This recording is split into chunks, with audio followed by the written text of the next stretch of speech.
If you're a high school athlete with the dream of playing college sports, Lawrence Technological University wants you to recruit yourself. LTU offers over 24 varsity sports for men and women, along with several dozen world-class undergraduate programs. Athletic and academic scholarships are available in all sports, including its newest additions, competitive cheer and dance, esports, women's hockey, and men's and women's track and field. Visit LTUathletics.com and recruit yourself. Lawrence Tech, where Blue Devils dare. Hear that? Cheese, sesame. It's saying, see this bubbling goodness? That's pure 100% real mozzarella, sitting on the freshest dough this side of Sicily, surrounded by the original flavored crust. You see, most pizzas don't speak unless they have something good to say. But when they have this much irresistible flavor, they never shut up. Now get a Howie deal for any budget starting at the irresistible price of just $6.99. Hungry? Howie! No one is born a world-class athlete. It takes passion and perseverance. It takes courage and resilience. It takes real work, day in and day out. Real, low-fat chocolate milk helps you repair, rebuild, and refuel muscles.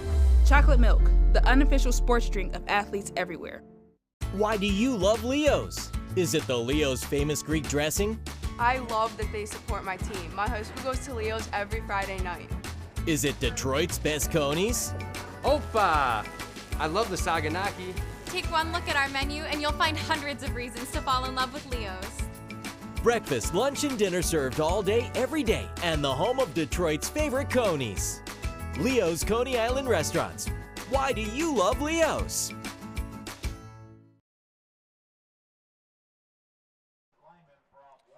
Hello everyone and welcome to Blue Devil Stadium on the beautiful campus of Lawrence Technological University for the 40th annual Michigan High School Football Coaches Association East-West Football All-Star Game. My name is Ryan Slocum alongside Coach Popp. Thank you for joining us here today. Beautiful day in Southfield. Ryan Slocum, Coach Richie Popp alongside as they are introducing the players as they run on the field for the East and the West Side teams. Coach, 40th year of this. You played in this game. Tell us, before you tell us about being a coach, tell us as a player, how exciting is this? One last time, these guys get to rep their school and hit a few fellas out here today. Yeah, I think it's a game in June, which, doesn't always happen, so it's extremely exciting for them. And coming out one more time, on top of meeting new guys who are in the same position they are, they all aspire to move on in the game. And now they're in a collective group where every guy has that goal. And they just love being out there. And then you hit the nail on the head. I get to wear my helmet one more time. I get to maybe share a decal with a buddy I make here. And you see that happen in All-Star games. They do the same thing here. We did it back in 1983. It's just a real incredible experience. 1983. Was that the first game? Third game. Annual, yeah. So we got a wily veteran over here in Coach Popp. Coach, tell us again about some of the players maybe out here today. Lots of great talent. You're going to see a lot of GLIAC talent out here today, and we will get into that as we go on. But how about a few names that may really stand out to some folks? Well, I think there's a couple kids that, in my opinion, they're the kind of kid you might look at and you wonder, man, oh man, how are they here with either their body type or you haven't heard of them? And one of them is Kolak Anaria from Brother Rice, who follows a great lineage of brothers who played there as well. And he is something special. He's actually coming to LTU to go to school, and he's a real special receiver. He just catches the ball and makes plays all the time, no matter who he's playing against. He's got that confidence level, and he's just ready to roll. I'm excited as I'm watching pregame, and I don't know a lot of them, of the West defense front seven. Looks like they've played together all year. They just move together in unity, and you can't blitz, you can't do some of those. and they look like they've got their stuff together. And what a great place to start an all-star game is with a good defense. Yeah, no doubt about it. And it is a great weekend overall for these kids as well, Coach. Tell us a little bit maybe about some of the stuff they got to do yesterday, skills competition, whatnot. It's not just the game. It's a full weekend for these fellas. And we're so fortunate. I have a wonderful opportunity. I coach down the street at Southfield A&T, and they use our practice field. One group is here, one group is over there. So getting to hear those, experiences they had, hey, Coach, thanks a lot. And they're also appreciative, number one. But the skills competition, and you and I watched the same video, I just can't believe this big fella. Big Jordan. Yeah, Jordan catches the punt, and then he's got to do this dance. And they put the old lineman out there on purpose to catch the punt. Big Jordan base here out of Monroe. He jumps 2.5 feet off the ground, touches both toes, and immediately goes into the splits. I'm telling you, the athleticism out of some of these kids, and was shared by us by our on-field help today. He had a coach, when he first started high school, said, listen, if you can do the splits, you'll be a good old lineman. Well, he's in the all-star game, and he can do the splits, so I think we need to pay attention to that. Yeah, pretty amazing.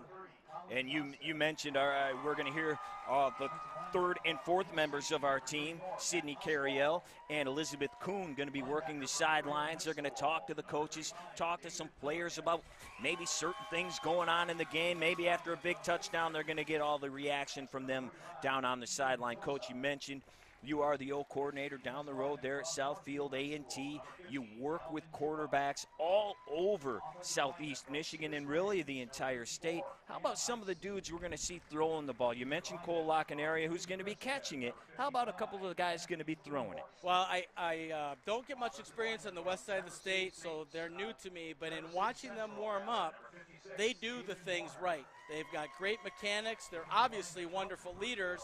So I think the West is all set, and we saw them throwing the ball around a lot in pregame. And then we got Zach from Franklin, who's, moving on to the next level, possibly in two sports. He's also going to pitch. Baseball and football at Alma. Absolutely. And I think he is a tremendous athlete. So he won't just throw the ball around. He's going to go ahead and run as well. I believe they'll utilize that because in this game, if you can run your QB, you are going to have a great advantage over the defense. So I'm excited to see that for him. And how about the big fella? Anthony Garrett. Now, when he gets behind center, you might wonder, are they in some type of wildcat formation? Because there's an OG back there, and he is all of a QB. Wait till you watch him play. He's dynamic. He's got that confidence a guy needs. He unifies his team. We did him, got to broadcast the game at Country Day. Yep. And it was fun to watch him, and I think it's going to be even more fun in this setting. Yeah, no doubt about it. He looks like he should be on the line. Stand 6'3", 245 out of Detroit Loyola. He's going to be going to Glenville State. We will be saying his name a couple of times. And we had a pleasure, you and I, if you didn't know out there, we do our MHSAA Game of the Week every Saturday night, sometimes in the afternoon, and we did a number of games involving players on these teams. And we said then, my gosh, we're going to be seeing a few of these dudes in June, and they are. A lot of guys here today. Incredible talent, as we mentioned. And we do have guys who had Big Ten offers. They had SEC offers, MAC offers, obviously, and a whole lot from the GLIAC. Just a great, great day today. Immense talent up and down. And so fun to watch. So fun to watch. Well, it is the 40th year. Lawrence Tech once again hosting it, second year in a row, second year for Coach Popp and I, and we are so glad to be here with you. Right now we are going to take a quick break to honor the flag and the national anthem of the USA.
Just about time for kickoff here at Blue Devil Stadium in Southfield, Michigan. 85 degrees here at kickoff. Not a whole lot of wind. Coach, these guys, this feels like a late August, early beginning of the year game. How will weather, if at all, affect the fellas? Probably the first time in quite a while they've had the pads and the helmet on. Absolutely. I know they're going to be raining under that. They're probably already raining from warm-ups. And let's head down to the field right now. Elizabeth Coon is on the sideline with one of our coaches. Elizabeth.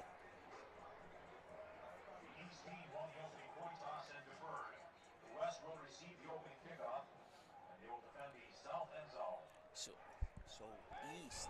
35 on my side and be playing against 35 on the west side of the best players in the state of Michigan. It's a blessing. I know you had a couple of days, some skill. How fun has it been? Oh, man, it's been amazing. It's been a blast. For these kids, this to be their last high school experience and to go out having fun, not just focusing on trying to win. Today it'll be about winning, but the whole week has been a blast and an amazing experience. And we want to say thanks to Lawrence Tech University for hosting us. And what are we for the game? A lot of points from the East, since the West put a lot of points up last year. I think they used up all their points last year. I'm hoping. Yeah, congratulations, Coach. All right, thank you, Elizabeth. Kickoff is underway, and it was the East kicking off to the West. It is the West in blue.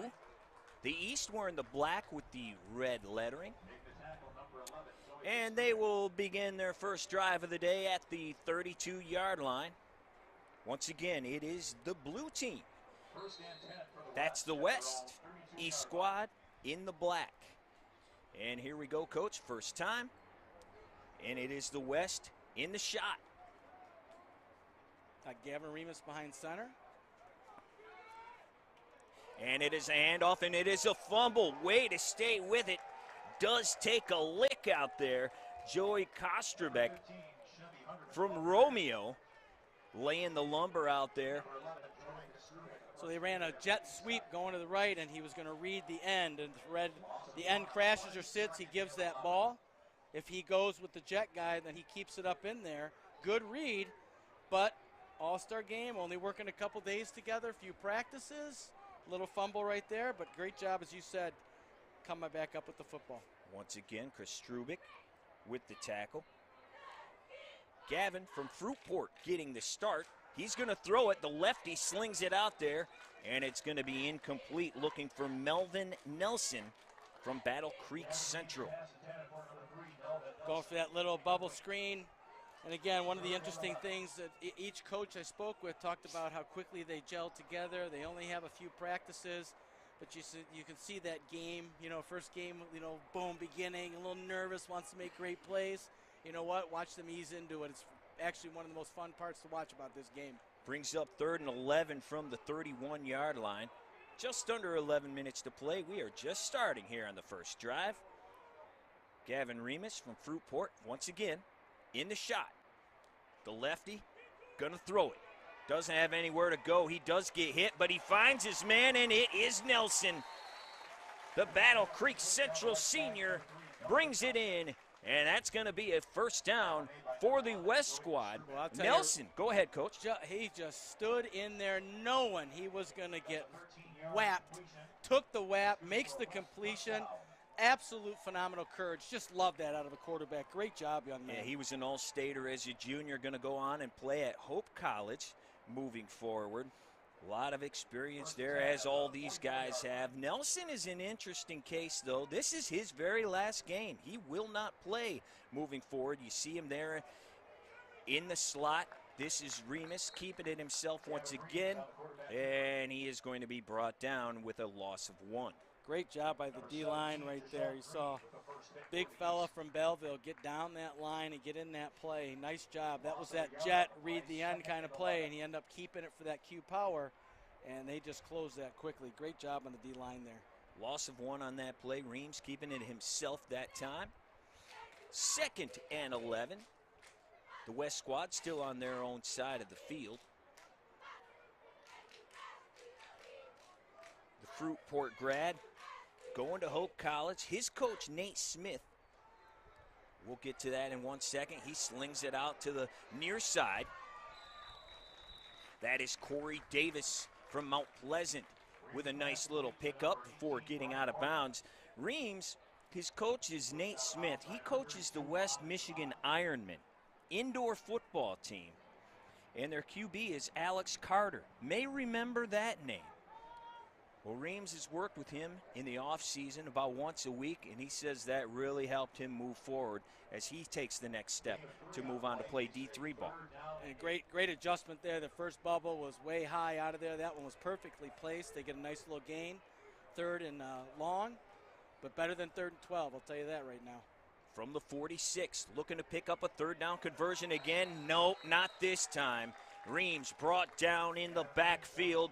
Devontae Miles was in there, and he had a little bit of help as well. I believe it was just Sean Green. Great closing down in the pocket that time. Not someone to throw to before he took that hit. He kept looking, did a great job to tuck that ball away. We know it's a sack, but you know what? Better to punt than to give the East team the ball on their own 40. Good job there. So we will get our first punt of the game.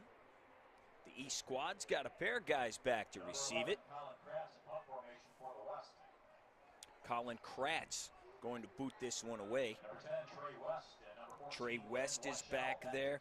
Lynn Weichel, holy cow, Coach. That'll make D1 people scared. Those two names back there to receive this one. Absolutely. End over end kick, and wow, Lynn Weichel says, I'm taking this sucker, and this is what we're talking about. The kid from Detroit King making things happen before he fumbles it forward and out of bounds. But man, Trey West and Lynn Weichel, first team All-Staters, and you may be able to say that if they played in any state in this country. Absolutely. They were the couple of names when you say, hey, Coach, who jumped out at you? Boom and boom. 1 and 2, and they flipped them 1 and 2. Just tremendous athletes. Had a great week here with blending with the other kids and teaching them some things. And you see it right there, that speed. So hard to teach speed, but boy, those two have it. And those will be a couple of names you will hear, I'm sure, multiple times today. Olsick launches it out. There's your guy, Cole Lockenaria, down the sideline, takes a hit at the 35 before getting out of bounds. Logan McCauley from Edwardsburg is the one to make the hit. And again, you can see, it's just an extension of the running game. But boy, when that ball is where it's supposed to be, in the great athlete's hands, they make great things happen. First play of the game, explosive, 15-yard gain. 1st and 10, 35-yard line. A great start here for the East squad. The senior from Livonia Franklin. We mentioned him here at the top of the show. He is in the shot all by himself. Trips at the top side. He's going to run it. This is what he does, Coach. He gets across the 30. He can run the ball. And he picks up a nice gain, about 9 on 1st down. Boy, great job by the O-line, sealing down, then coming around, and Zach doing a nice job. Hey, stay behind the big guys. That's where it's safe and where you're going to gain yardage. And you saw right there, as we mentioned, he's going to run that football. State Champs is located on the campus of Lawrence Tech University. We offer over 20 varsity sports, including football. You can be recruited at LTUathletics.com, and we have a number of LTU kids here on the field today. Cole Lockenaria, the Flying Hawaiian, being one of them. Little sweep here. Mr. West. And it is Trey West. Yes, Mr. West picking up the 1st down, the senior from Fitzgerald. Well, we did a game with him, and I'm not sure he had under 500 total yards. Kick returns, punt returns, runs, played wildcat, and receptions, and I think he had 5 touchdowns, if I recall. Yeah, he is no doubt. He is a Swiss Army knife. He does literally everything, leads the school all time in all-purpose yards, and interceptions. Oh, and he has a twin brother who's just as good as him. I mean, they were incredible this season. Here we go on 1st down once again for the East. Olsick slings it out. There he is, Trey West, and this is what he does. There he goes. Touchdown, East, Trey West. Shake and bake, baby. It's really tough to even pull his flag, much less tackle him down. Phenomenal to watch. Again, ball placement by Zach, right in his chest. Keep him running. Great outside blocking by the receiver. 6 points. The East goes up. Yeah, the 2-time All-Stater with the big score here as the East strikes first. And you're going to hear this a lot today. SVSU. Ryan Brady has done an incredible job there in Saginaw. They picked this kid up, the two-time All-Stater, and they have a number of guys on the field from both sides of the sideline. Man, he has done a great job in his young career, and he is going to like a lot of the kids he's got out here today. Absolutely, and you've mentioned already several times that a lot of these kids are going to that GLIAC, which is phenomenal football. For those of you who may not know, great competition. They're fighting for the same kids. A lot of these guys will play against each other for 4 or 5 years to come, and it's really cool they establish a relationship just before they get there. So moving on together, they're already teammates and already brothers. Yep, a whole lot of kids. Grand Valley, we mentioned Lynn Weichel. What a grab for them to get Lynn Weichel. That's a kid who had over 10 D1 offers. He's going to go over there to Allendale to play for the multi-time national champions, Ferris State. Number of kids. You're going to hear some teams that are no longer in the GLIAC, but great pedigree, lots of Hillsdale. Findlay did a great job recruiting this area as well this year. I think it's wonderful to see that the kids are picking schools where they're going to go have an opportunity to play. Some of them had bigger offers and said, you know what, maybe I would like to attend that school, but the fit at Grand Valley or the fit for me at Ferris, the fit at Wayne State or Hillsdale, you know what, I'm comfortable there. It's an extension of my home, and there's no better place to be than that. Absolutely. Well, here we go. The East wasting no time. 7:58 here to play in the first quarter. They have found the end zone right away. Colin Cartz, you saw him punting earlier. Now he's going to boot it away. 6'4", 215 out of Saginaw Heritage. Short kick. It is picked up. And here we got a nice little return here by Jake Roof. And Mr. Kratz coming down there and making the tackle as the kicker. Good job. Good job. Safety, got to make that if he breaks out. They did a great job in blocking for the West. Nice return. Good tackle. Great job there. So it will be first down around the same spot that they started their first drive, the 30-yard line. The West punting away if you're just joining us on their first drive after picking up a first down. Looks like Gavin's coming back in for a second series. You always wonder, you know, how they're going to rotate them. Do they quarters? They get a couple series each, and I think each coach has their own philosophy on it. Yep, Gavin Reams once again. One man in the backfield, man in motion. And it's Reams keeping it himself. Not too much doing, though. Just a pickup of one. And he is brought down by big Devontae Miles, who may be the biggest recruit, not in size, but #1 overall recruit we have playing in this game. He's going to be playing at Bowling Green after decommitting from U of M. And you can see why. He's a big fella. He stays where he's supposed to stay. Closes when he has an opportunity to close. I'm sure we'll see him expand when he has that opportunity, and he makes plays. He's already been on a couple inside run plays when maybe he even shouldn't be because it's away from the ball. Great job sliding down the line of scrimmage there. That'll bring up second down. Reams in the shotgun once again. Yeah, big Devontae, number of D1s. Michigan State, Michigan, Cincy. This one straight up the gut. Nice pickup there. And that is, as we said, that is Mr. Roof. Let's send it down to Elizabeth Coon right now, who has the man who scored the first TD of the day. Hey West, first score of the All-Star game. How you feeling? I feel good, man, especially because I got a great block from my man, Lamont Parks. Yeah, so how has this experience been for you? How much fun have you been having? I've been having a lot of fun these past couple of days. It's been great playing with people who I always go against and playing against coaches I've seen for a long time. It's been a great experience. And where are you headed next season? I'm going to Saginaw Valley to play slot receiver. Awesome. Congratulations. Thank you. Boy, nice little RPO. Nice little RPO action right there. Good job reading the backer. He comes to play that run on that fake, shoot it right behind him. And again, Mr. Nelson's becoming a favorite target for Mr. Gavin already. Yeah, he sure is. Melvin Nelson out of Battle Creek Central picked up 2 first downs today. He has 2 catches on the day. Fresh set of downs now for the West here at the 45. The handoff is to Jaquai Carter, but he doesn't have any room to go any either. That is the senior out of Lansing Everett. Boy, nice job. He looked like he had a little room to work there. And, again, you know, watching these guys who haven't played, obviously, in a while, had a couple days of practice here, but you could see how well coached they are from all of their schools. Staying where they're supposed to be, being responsible, sound, and then, man, they bring the wood and lay it. That's pretty good stuff right there. Second down now, 10 to go. The West squad just on their side of the 50-yard line, trying to get over into enemy territory for the first time today as the clock ticks to 5:15 to play in the first. Gavin Reams, 6'1", 185 out of Fruitport. He's going to launch it. The southpaw looking to the sideline. He's got his man. It was Nelson again. He had it, tough grab, but he could not bring it in. Yeah, he put that right in his hands. I am sure Mr. Nelson is just clapping his hands, thinking, oh, that was mine. Again, poise in the pocket.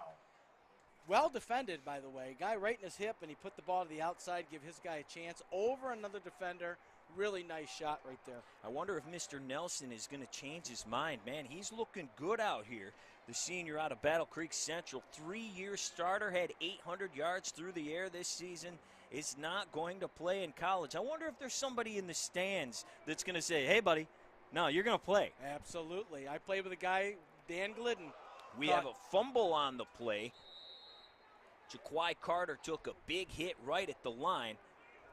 It looks like the West did come up with it. Cam Heist doing a great job blocking and right in the right spot to recover that. Great job.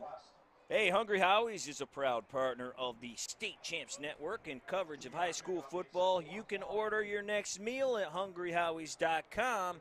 Do that and enjoy the game. I started to say when I played, Dan Glidden had 2 big touchdown passes, 88 and 68 yards, catches. Northwood offered him, and he went to Northwood and played for 4 years. No kidding. It can happen. How many catches did Abe Lincoln have in your game? One with the top hat. Reams staying on his feet, showing the athleticism. What a keeper there by Reams. Looked like he was going down with a shoestring tackle. Stayed on his feet, didn't only pick up a couple. He gets 15 in the first. Boy, how alike are he and Zach? Right? They throw the ball extremely well. They get a little crack, and they run for 15 or 20 yards. Man, what a weapon of a QB who can take off and run. Yeah, no question. And also, they're alike. They both play baseball. Both pitchers, and they both do a good job with the footwork out here. And the West squad in business for the first time today. They have crossed over the 40 down to the 38, fresh set of downs. And we've got a new running back in there right next to Mr. Reams. That is number 35, David Milken from Grayling. And he gets hit right away. How about the spin move to stay on his feet?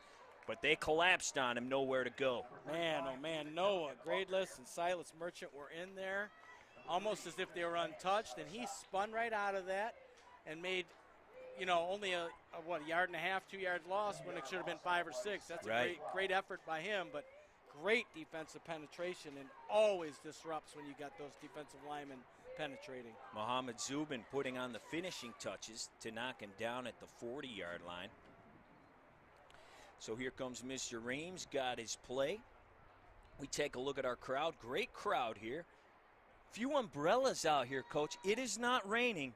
It's just hot. It is beating down on you, and it's, you know, this week and last week, first hot sun we've had, so a little acclimation needs to take place.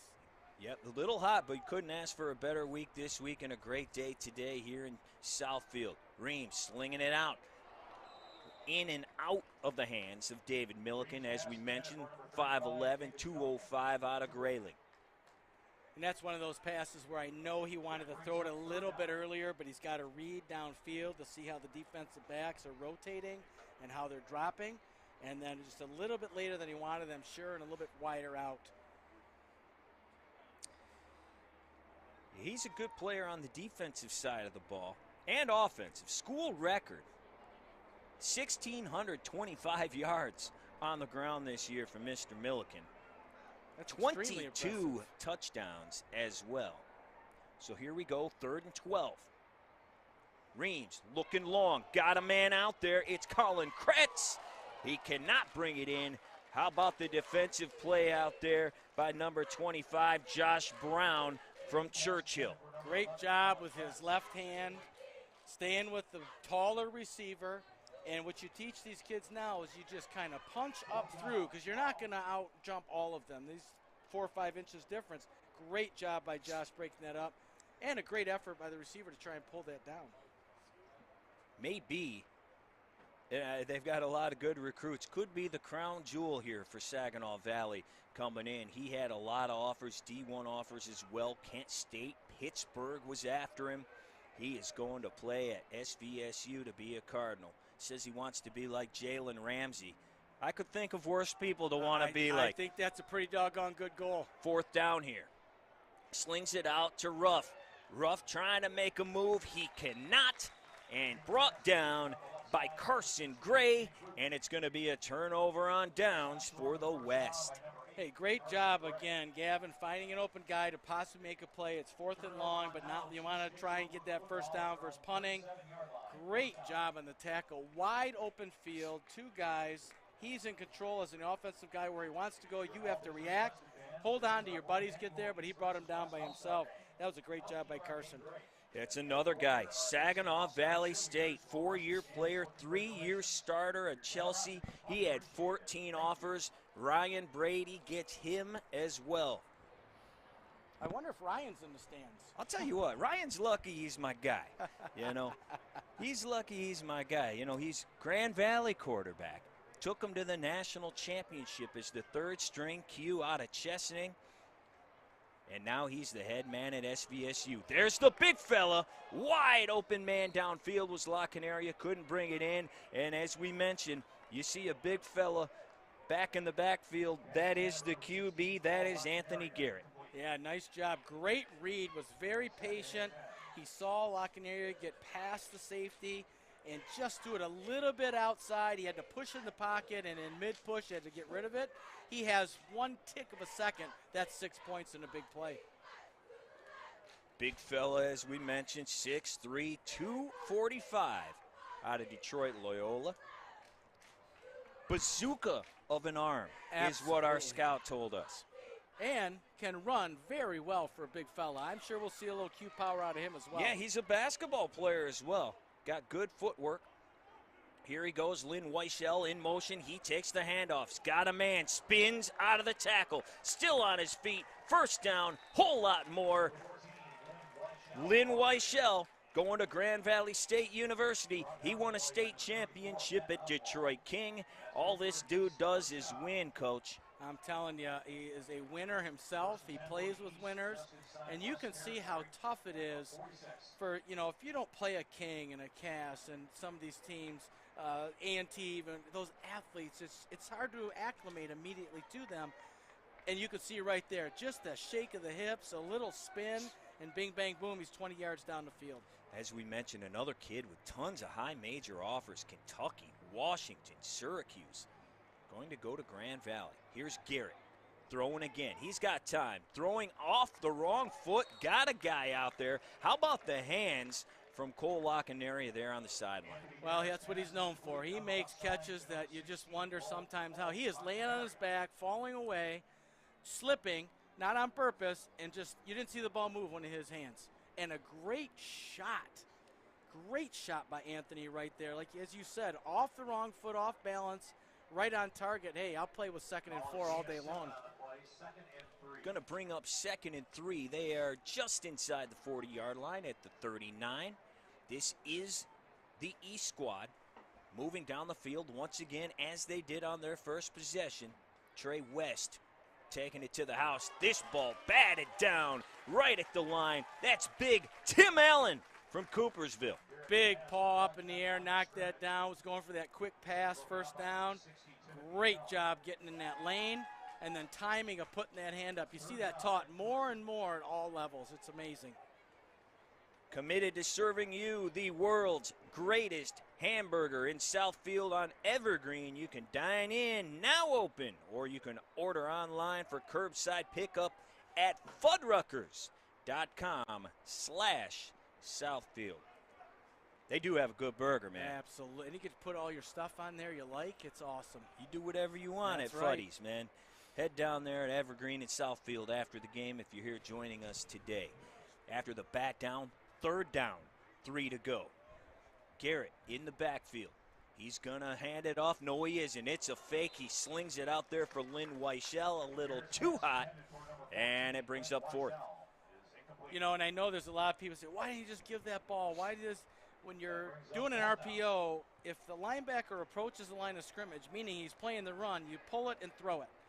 And it's hard sometimes. You think, oh, if we just got it, it's only 4 yards.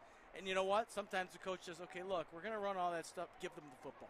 And this might be one of those situations. We'll have to see right now.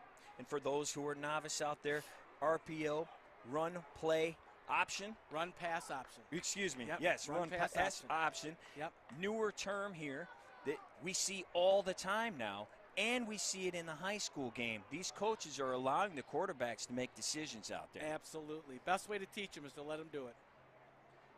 4th down, slings it out for Weichel again. Once again, a little too hot for the 5'10 senior out of Detroit King, so it will be another turnover on downs. First turnover of the day for the East squad, and it will be the West taking over. Pretty good field position, this time at about the 40. Anthony's just got to get off that back foot and start driving his body through the ball. That way he puts it on target instead of being high. He's leaning back just a little bit, and that causes that ball to sail and get a little bit high, and that's what happened in those past 2 throws. He'll put it all together. We always watch him throughout this game. Yep, just got to get a little comfortable out there, probably a little excited. As he should be. Well, here we go now. As the West takes over, new quarterback under center, or about 5 yards behind him. And it's a handoff. Little dancing around before picking up about 3 yards. I believe that is Jake Roof again. He'll be going to Michigan Tech. And, man, you got to be a good student to go to Michigan Tech. He is. 3.9 GPA, 2,300 yards on the year. This guy had, now check this out. He played Muskegon Catholic Central, Coach. He had 224 yards in the game on 13 carries. Wow. And he did most of it without being able to see. He lost his contact in the middle of the game. Still ran for 224. Unbelievable. The game itself, that's an unbelievable game. Thought we were going to get the final play here of the first quarter, but the West will take a timeout. As they have the ball, 2nd and about 7 at the 42-yard line. What do you like that you see so far, Coach? First of all, it just amazes me the continuity they build so quickly. You know, I was mentioning early on the West front and how unified they're playing, and the East is doing the same thing. Again, they're just being responsible what they're supposed to do, staying in their gaps, sliding down when they're supposed to, getting wide when they're supposed to. And then, of course, the athleticism is really being demonstrated quite early by the East team, by a couple of really talented athletes. And I know that we're going to see it from the West. Mr. Nelson had some glimpses early. I'm baffled he's not going on, but hey, sometimes kids are just done and going to go to other endeavors, and that's fine too. But he is a player as well. So yeah, we've seen some separation from the boys in blue. They're the receivers. Absolutely. We're going to try to do it one more time here. Final play, most likely before the end of the quarter. Slings it out. There is Nelson again. He's got plenty of room. He gets hit by Joey Kostrubik. He delivered that hit at the first down marker and drove right through it for an extra yard to get that first down. I really like the play call. Someone upstairs probably said, look, they're running deep hard with the safety, run the bubble. I know it doesn't look like much, but there's a lot of room for a great athlete to move. And right on cue, Mr. Nelson shows us again why he might be playing at the next level. 3rd catch of the day, all 4 first downs. After 1 period, it is the West down 7-0. The East strikes first. West looking to answer. We'll see if they can when we come back for quarter number 2. What does irresistible look like? It looks like dough made fresh today. 100% real bubbly mozzarella and famous flavored crust loaded with flavor on never-ending flavor. So what does irresistible look like? It looks like a hungry Howie's pizza. Craving something irresistibly different? Try a Hungry Howie's Pickle Bacon Ranch Pizza. It's really different, but it's really delicious. Hungry Howie's! No one is born a world-class athlete. It takes passion and perseverance. It takes courage and resilience. It takes real work, day in and day out. Real, low-fat chocolate milk helps you repair, rebuild, and refuel muscles. Chocolate milk, the unofficial sports drink of athletes everywhere. If you're a high school athlete with the dream of playing college sports, Lawrence Technological University wants you to recruit yourself. LTU offers over 24 varsity sports for men and women, along with several dozen world-class undergraduate programs. Athletic and academic scholarships are available in all sports, including its newest additions, competitive cheer and dance, esports, women's hockey, and men's and women's track and field. Visit LTUathletics.com and recruit yourself. Lawrence Tech, where Blue Devils dare. Why do you love Leo's? Is it the Leo's famous Greek dressing? I love that they support my team. My high school goes to Leo's every Friday night. Is it Detroit's best Coneys? Oppa! I love the Saganaki. Take one look at our menu and you'll find hundreds of reasons to fall in love with Leo's. Breakfast, lunch, and dinner served all day, every day, and the home of Detroit's favorite Coneys. Leo's Coney Island Restaurants. Why do you love Leo's? Blue Devil Stadium on the campus of Lawrence Technological University for the Michigan High School Football Coaches Association 40th annual East-West football game. So glad you could be here with us on the State Champs Network. Ryan Slocum alongside Coach Popp right now. The third member of our team, Sydney Cariel, down on the sideline.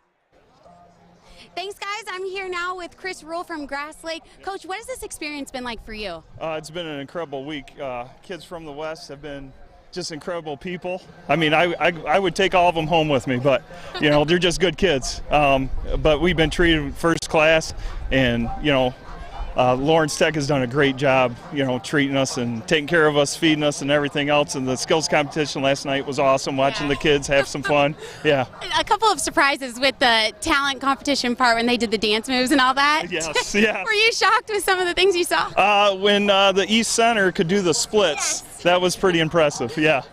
So with so much talent on this team, I mean, you got 35 really good kids here. What went into strategizing a game plan for this? I mean, we just looked at, obviously we could pick the talent we wanted, and we went with Coach Baker's style D, and actually we kind of have the same set, or same scheme-wise defensively, and so we just wanted kids that could run fast and big guys in the middle for us on defense, and, you know, and we got some speed on the outside, but unfortunately some kids were, you know, got hamstring injuries for us, so. Defense just came up with a big stop, so that was good for you guys there. Well, thanks so much, Coach, for joining us, and we'll send it back to you guys. All right, thank you, Sydney.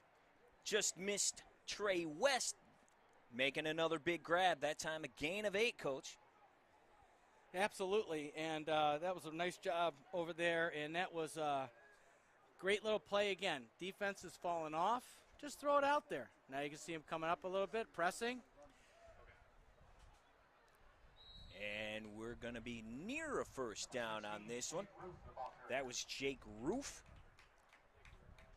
He's going to be right near that first down line as he went up the gut. It's a nice job right there again, offensively and defensively. You know, I'm going to think we're going to see the same thing here and get that first down. Keep moving those chains is always the objective. So we'll see how they play it here. Of course, the other way is fake it in there and do it on 4th down. So we'll see what the strategy is here. 3rd and about an inch. We're going to get out of the shotgun. Charlie Peterson from Traverse City, St. Francis at quarterback. Slings it out. Had his man Nelson Little wobbly, could not bring it in, so it's going to be 4th and short. And the first pass we saw in that bubble for that big play was actually Gavin Remus, the quarterback, is also playing receiver. And you just heard Coach allude to a couple guys have twinged their hammy. And so who do you best put out there? Let's get a quarterback. He knows all the routes. He's a great athlete. He's obviously playing 2 sports, moving on to college. And guess what? Boom, nice play. Well, and you're exactly right, Coach. For the West Side, I see number 2, Chris Castle down there, not in uniform. He's out of Harper Creek. Let's watch the 4th down play. 4th and 1. Peterson has it, hands it off, and I think he stopped short, Coach. I agree. Great defensive pressure there. Holy smoke-a-noli. Number 40, Devontae Miles from River Rouge, sliding down that line and making a play. Great job. That was C.B. Hunderman, who got hit just before the line of scrimmage, so it'll be a turnover on downs. But, yeah, we mentioned a couple of the big receivers out here, not here today. Also from Beecher, James Cummings. Talked to him before the game, said he tweaked his hamstring a little bit during practice yesterday running a route. He's a huge pickup, was going to go to Youngstown State. Instead, he is going to Ferris State. So we are not going to get to see him today. He's walking down there with no pads on, number 8 for Blue. We got a fumble on the play. Nobody jumps on it. Finally, it is dived on. Lynn Weichel was the original target. Looks like La Canaria landed on it, but it's going to be a big loss. Looked like they were either doing a reverse there or a reverse pass, and again, just not enough time putting that together. You know, you do something in a regular season, you've done that for 3 weeks. Here you're trying to do it in about 4 practices. Right. So we've got 9:35 to go. If you're just joining us, the East scored on their very first possession to take the lead, and neither team has found the end zone since. So here they are one more time, and it is Zach Olsick from Livonia Franklin with the pitch out. Stephen Gilbert trying to get the edge. He cannot. Wrapped up and thrown out of bounds. Well, I like the concept of that play, getting the ball outside to a really good athlete. You bring your number 1 receiver in on that backer. Let everything else just happen outside. You notice it wasn't an immediate pitch. It was kind of take a look at that end and hold them, and they got outside there. Nice play. Derek Volts from Carleton. He's also going to Saginaw Valley State. He brings him down with the tackle. That'll bring up 3rd and long. 12 to go from just inside their own 40. Once again, Zach Olsick at the 35. He takes it. Rolls to his left, fires over the middle, and misses his target. And he was looking for Trey West. And Go ahead, Coach. I was just saying that right there, Zach ran up to him and said, hey, you got that hole, just sit in it. But that's the stuff that you work out, you know, in 2 days. And all summer you've thrown to a guy, and it's really tough. Again, so few practices. And they're going here on 4th down. 4th and very long at the 39. Stay tuned for the Leo's Coney Island MVP of the game at the conclusion of the contest. Meantime, go order some Coney dogs and fries. Hit up leosconeyisland.com. 4th and 12. Olsick, and it's going to be a kick. Smart decision there, caught him off guard. Nice kick, gets a nice bounce as well, and check out this sucker all the way down inside the 10 to the 8. Well, it's such a huge advantage. You can see Zach can obviously pull that off. A little quick hit out of a regular formation.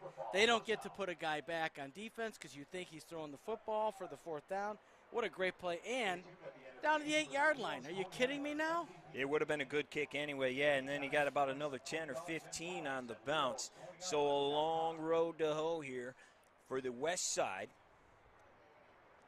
as they come out one more time, trying to find the end zone for the first time. If you remember last year, the East scored first.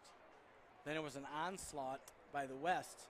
And it was mentioned by the East coaches, we're going to score, but we're not going to give up so many points. It absolutely was. Jermaine Crowell mentioned that there pre-game to us, talking to Elizabeth Coon.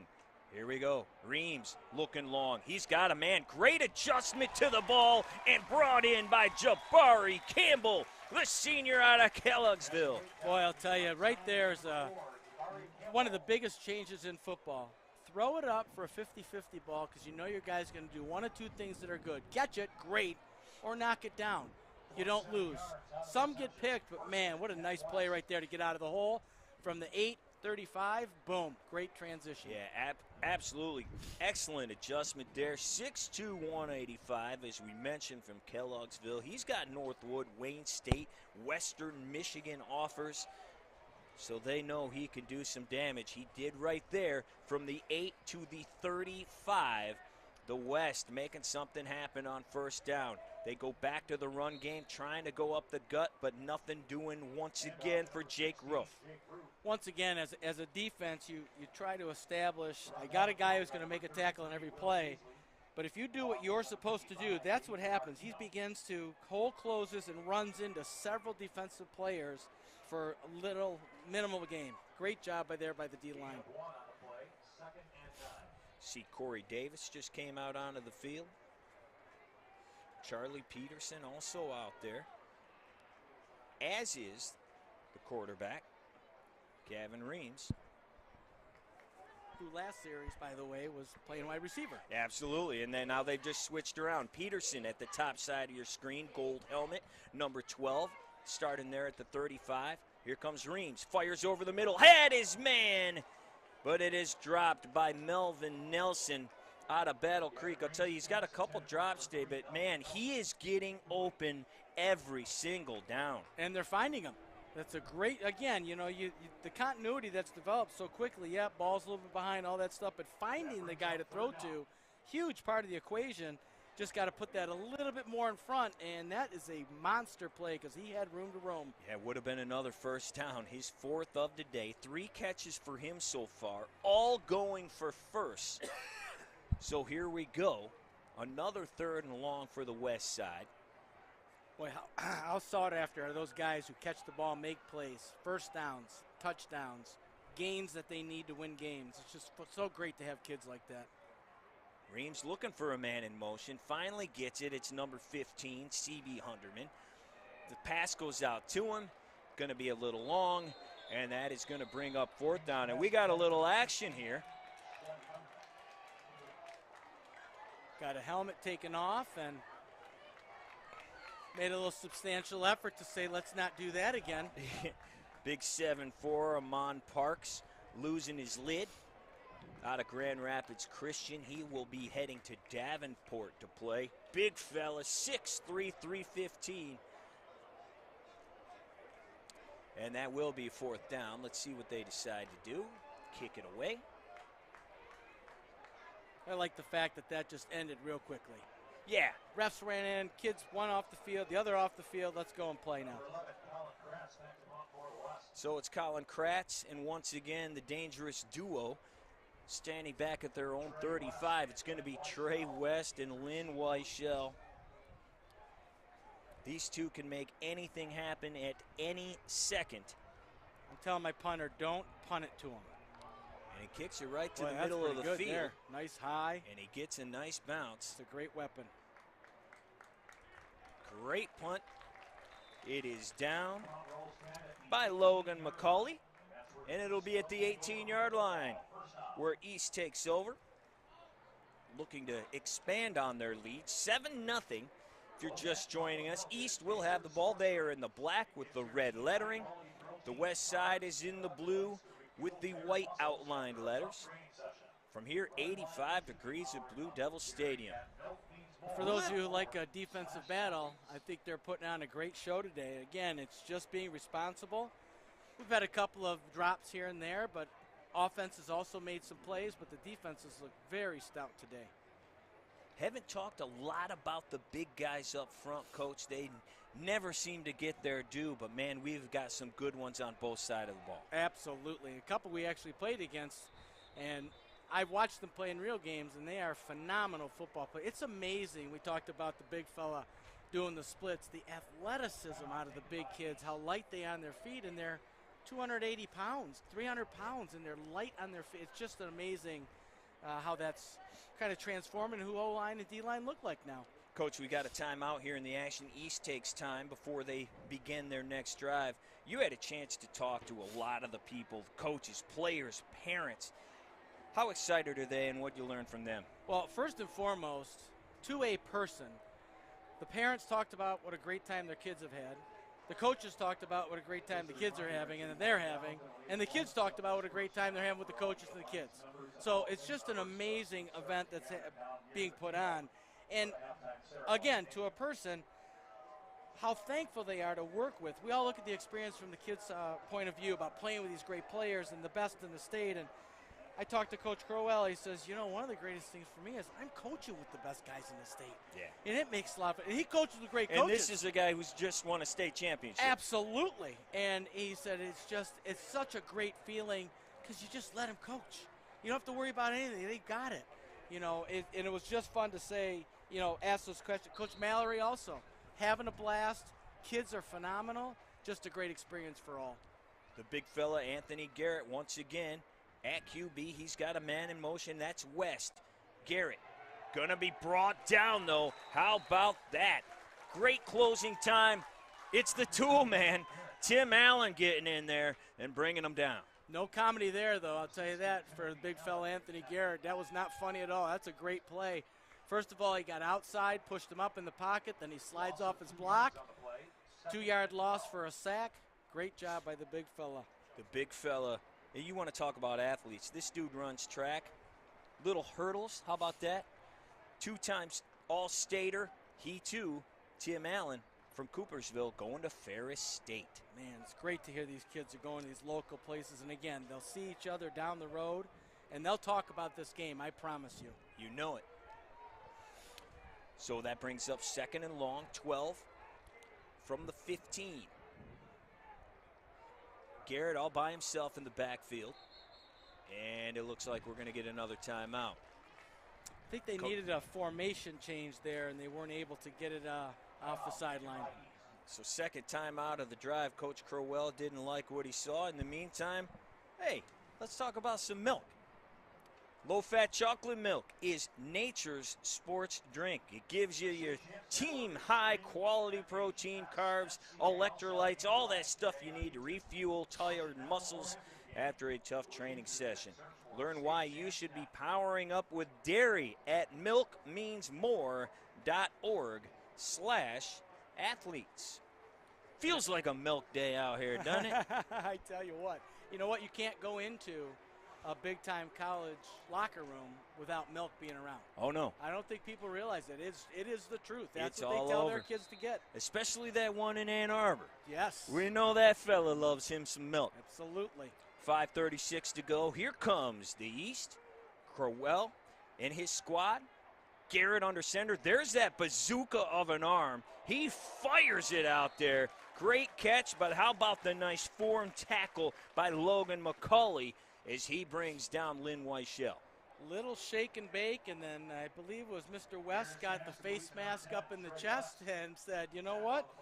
I can play this game too, sir, and I got a beat on you. And he made a great form tackle and drove him to the ground.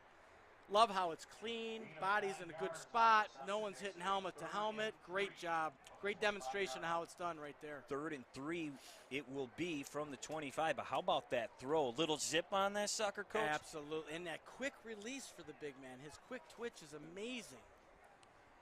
Fun to watch for me. He needs 3 more yards to get his team a new set of downs.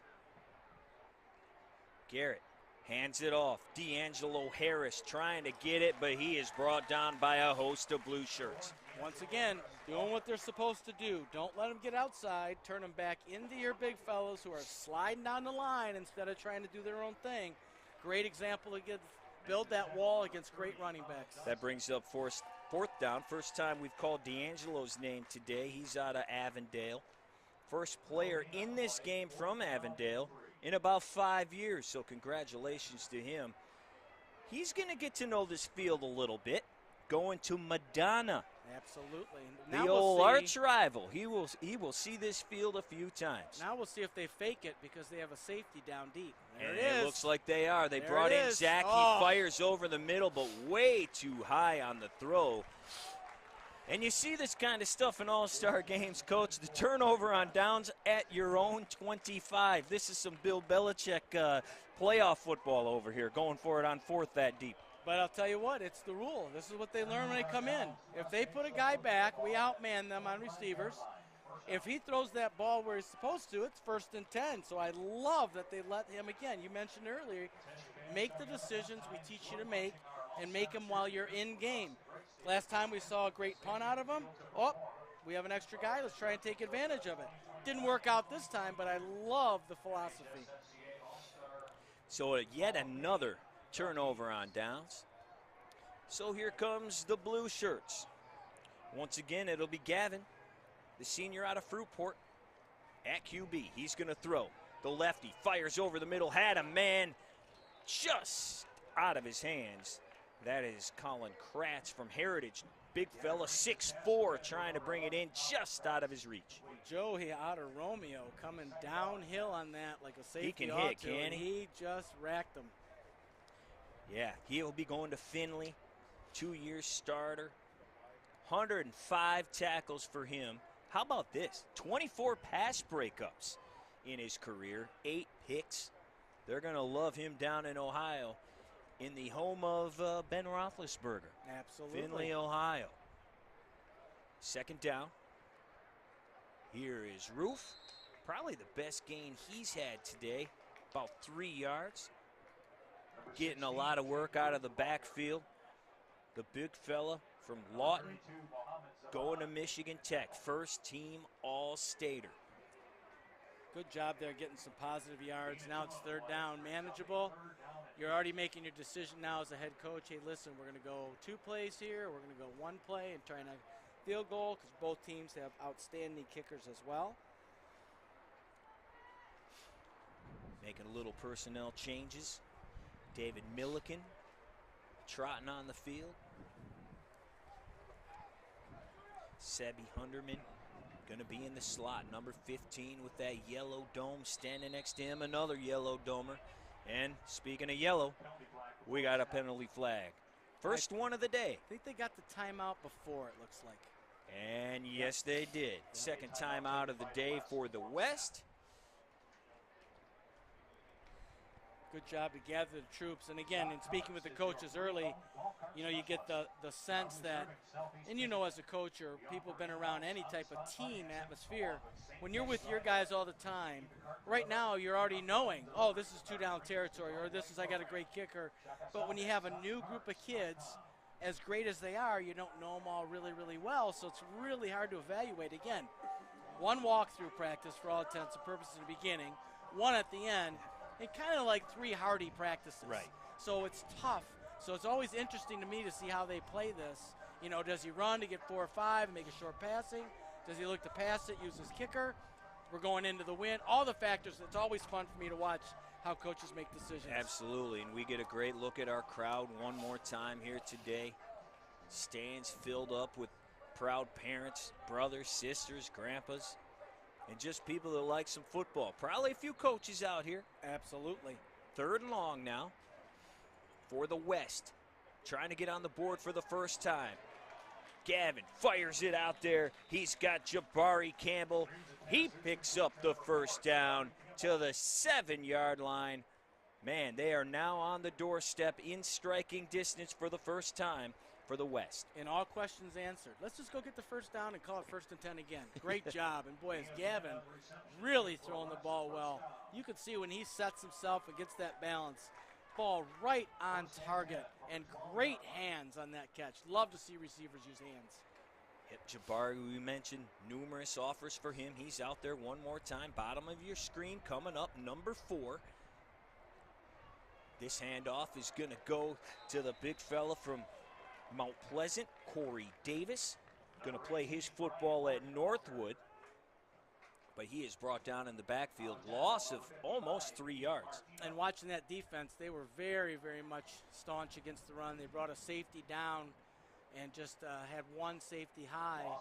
And I know that upstairs someone saw that. If they get that again, I bet they go to that bubble again. We'll see what happens. And knocked back to the 15-yard line. Now on 2nd down, 2nd and 13 it will be. see Charlie Peterson, the other quarterback now. He's up there at the top of your screen, number 12. Davis still in the backfield. Reams looking over the middle. It's got a man. How about going upstairs and getting it? Jabari Campbell, excellent touchdown grab. He hangs on 15 yards, and the West is on the board. Boy, what a great catch. He knows that safety's coming 100%. He knows he's extending, but you know what? I'm making the play. That was a phenomenal catch. Great job, focused on the ball. He's going to get walloped and hold on to the ball. Phenomenal job. No taunting back at the kid, just threw the ball to the referee. Thanks, Jabari. I appreciate that. I'm going to show that to some of my players. Play of the day so far for either squad. And, hey, we've mentioned him. Mr. Hit Stick out here, Joey Kostrubik. He laid the wood on the man who gave up his body to get that ball. Made an even better play on offense hanging on to it. Absolutely. Great play. Great play. Honorable mention All-Stater with an All-American touchdown grab as we wait here for the extra point. And in the All-Star game, they don't rush or anything for it, so it's kind of a free kick on this, as it should be. No one needs to get hurt up there playing a tough game as it is. No one needs to get hurt before they go to college on a special teams play like that. Nice Bryce job. Harless from Bear Lake kicking it up and in. You know, Bryce is an interesting guy as he ties the game at 7-7. Bryce is an interesting guy that we see him out here kicking. Out of Bear Lake, quarterback, threw for 905 yards, ran for almost 600, 20 touchdowns on the year. He plays hockey, he plays soccer as well. Little guy, doesn't think he's going to get a scholarship, didn't get a scholarship. He's going to try to walk on at Ferris State as the kicker. There you go. That's awesome. So he's getting a little game tape maybe out here today. Love it. Szott Cartz is your pre-owned golf cart specialist, proudly serving Southeast Michigan. We offer in-house, on-the-spot financing, along with same-day drive away. Need the cart delivered? Hey, we offer home delivery with our Dreams to Driveways program. Check us out at ZottCarts.com. Right now, before they kick this sucker off, let's head down to the field for another interview. Sydney Cariel.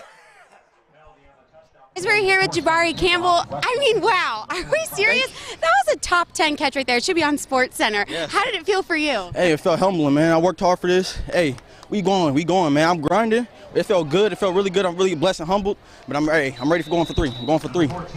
Tie ball game now. So what's the message down the stretch here? Hey, keep your head up. We good. We got a momentum right now. We good. We got this, man. Just watch us for sure. Jabari, how much fun are you having this last couple of days? I'm having so much fun, man. This is the last time. A lot of people want to be here. I'm just blessed and humbled to be here as a student athlete, man. I'm just thankful for so much. We're looking forward to seeing a couple more catches today. Congrats on that one. Thank you so much. much. We'll send it back to you guys. Gotta love that. He goes, this should be a top 10 catch. And he goes, yes. Absolutely. Humbled, but put that sucker on that top 10. Love it. It better be number 5. Awesome catch by Jabari. Here we go, East trying to answer now. That throw ricochets off a pair of hands, off of Cole, and then off of Dakari Jenkins, and it goes out of bounds, so it'll be second down. Once again, Zach Olsick from Livonia Franklin in there throwing the ball. He's got $120 to work with. He's got a long way to go. Absolutely, but something was awry there because two guys right in the same spot. Again, something you get to work out when you watch a little practice tape. Hey, guys, you can't be 2 yards apart. We need you here and you there. Good job by Zach keeping the ball outside and away from the defense. Yeah, they both kind of looked at each other like, oh, we both ran the same route. That's what happens when you have one day at practice, guys. So here we go. No harm, no foul. It brings up second down. 10 to go. Man in motion is Lynn Weichel. It's the quarterback going to keep it. Olsick up the middle. Gets about 6 of those yards, and here's a guy we mentioned. He can run and he can throw. 686 yards, 15 rushing touchdowns on the season for the kid out of Livonia Franklin. Tough kid, really tough kid. Plays a lot of good competition, tough people, and those numbers speak for themselves on the results he gets from his hard work. But the clock is moving. 3rd and 4 from the 24. 48 ticks now on the clock. And about 76 yards to go. Cole Lockenaria in motion. He is not going to take it. They run that keeper one more time, and there was nothing doing that time. No, again, great job by the D. Again, it's how come he kept that versus not keeping it and giving it to the Lockenaria in motion. Simple thing is, look, the defensive end does this, you give it. If the defensive guy end does this, then you keep it. That's it. That's how it's supposed to be. And he made the right read. Great defensive line play inside out again. Big Kelvin Cuba with the tackle. Big fella out of Grand Rapids Northview. He'll be playing at Olivet. And the east side is just going to let this sucker tick down, Coach. So that is it. Hey, we got a brand new ball game when we come back. After 2 quarters of play, it is 7-7. A good one so far, but before we head to break, it's halftime, and we are going to grab an interview down on the field here before we go. Coach, your impressions right out of the gate. Before we get to that, Sydney Cariel is down on the sideline. She has an interview with the West head coach. We're here with Coach Mallory. You guys tied it up there down the stretch. How important was that last drive? It's huge. Our defense is playing great, and we've got to get some stuff figured out on offense. Just a couple blown assignments, but I think we're getting them ironed out as we go, and no film was exchanged on this, so we got to kind of probe around and feel out what they want to do, different things, and so hopefully we come out of here with a plan and start to go to work on it. Right, I was going to touch on the defense, actually. They made a big stop before that touchdown drive. So what else can you say about the defense where they're shining right now? I think they're just playing really good team defense. I mean, they understand where they need to be in the run fit. They're doing their thing with that, and it's fun to watch. Awesome. Thanks, Coach. We're looking forward to the second half. Guys, we'll send it back to you. Appreciate that, Sydney. Should be a great second half. It's been a good first one. Tied at 7 in the 40th annual East-West All-Star Game. We will see you back here after a little break.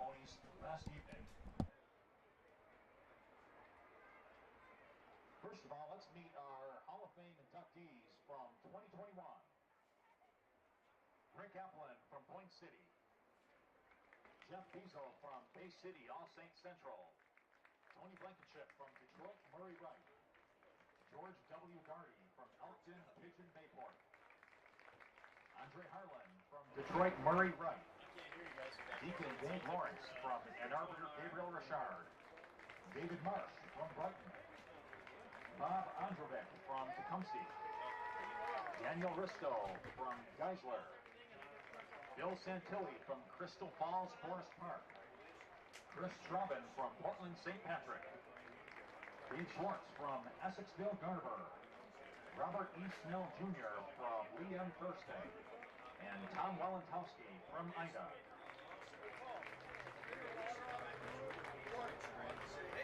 And now for your inductees into the 2022 Hall of Fame class. Christopher Bell from Lake Orion. John Crows from Calumet. Grant Fanning from Chelsea. James B. Gallery Jr. from Cedar Springs. Sean Griffith from Constantine. Gary Harger from Muskegon Oak Ridge. Scott Merchant from Chippewa Valley.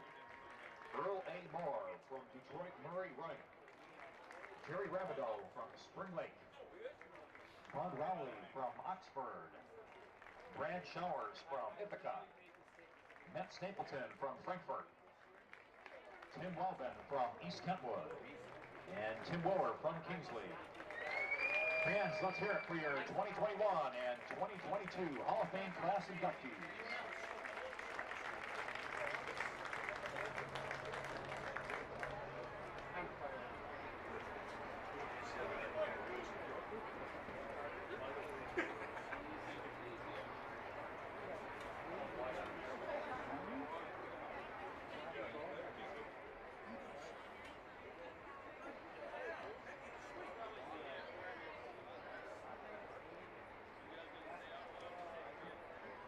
And now, fans, for a special halftime performance from our All-Star Cheerleading Squad.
Fans, let's hear it for our all-star cheerleaders. Introducing our all-star cheerleaders. From Fitzgerald Senior High School, Brianna Baker. From Charlotte, Annabelle Densmore. From Flat Rock, Olivia Zedzek. From Utica, Alexis Farrell. From Warren G. Harding High School, Kimari Freeman. From Rochester Adams, Taylor Green. From Waterford Mott, Lauren McNair. From Detroit King, Amaria Reed. From Life Tech, Hope Seabrook Albert. From Charlotte, Serena Sparks. From Portland, Brooklyn Stedman. From Detroit King, Rakesha Wagner. And from Detroit King, Chloe Whitfield. The cheer staff coaches, Linda Fox, Tina Densmore, and Pramela Harris. The mascots, Ashton Dory and Kendall Dory.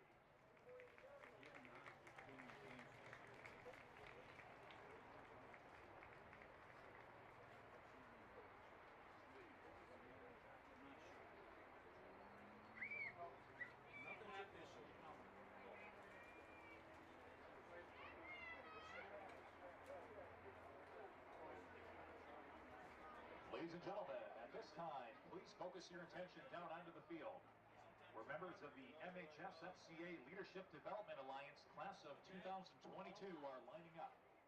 These young men are aspiring young coaches who have received training this weekend from top coaches from across the state.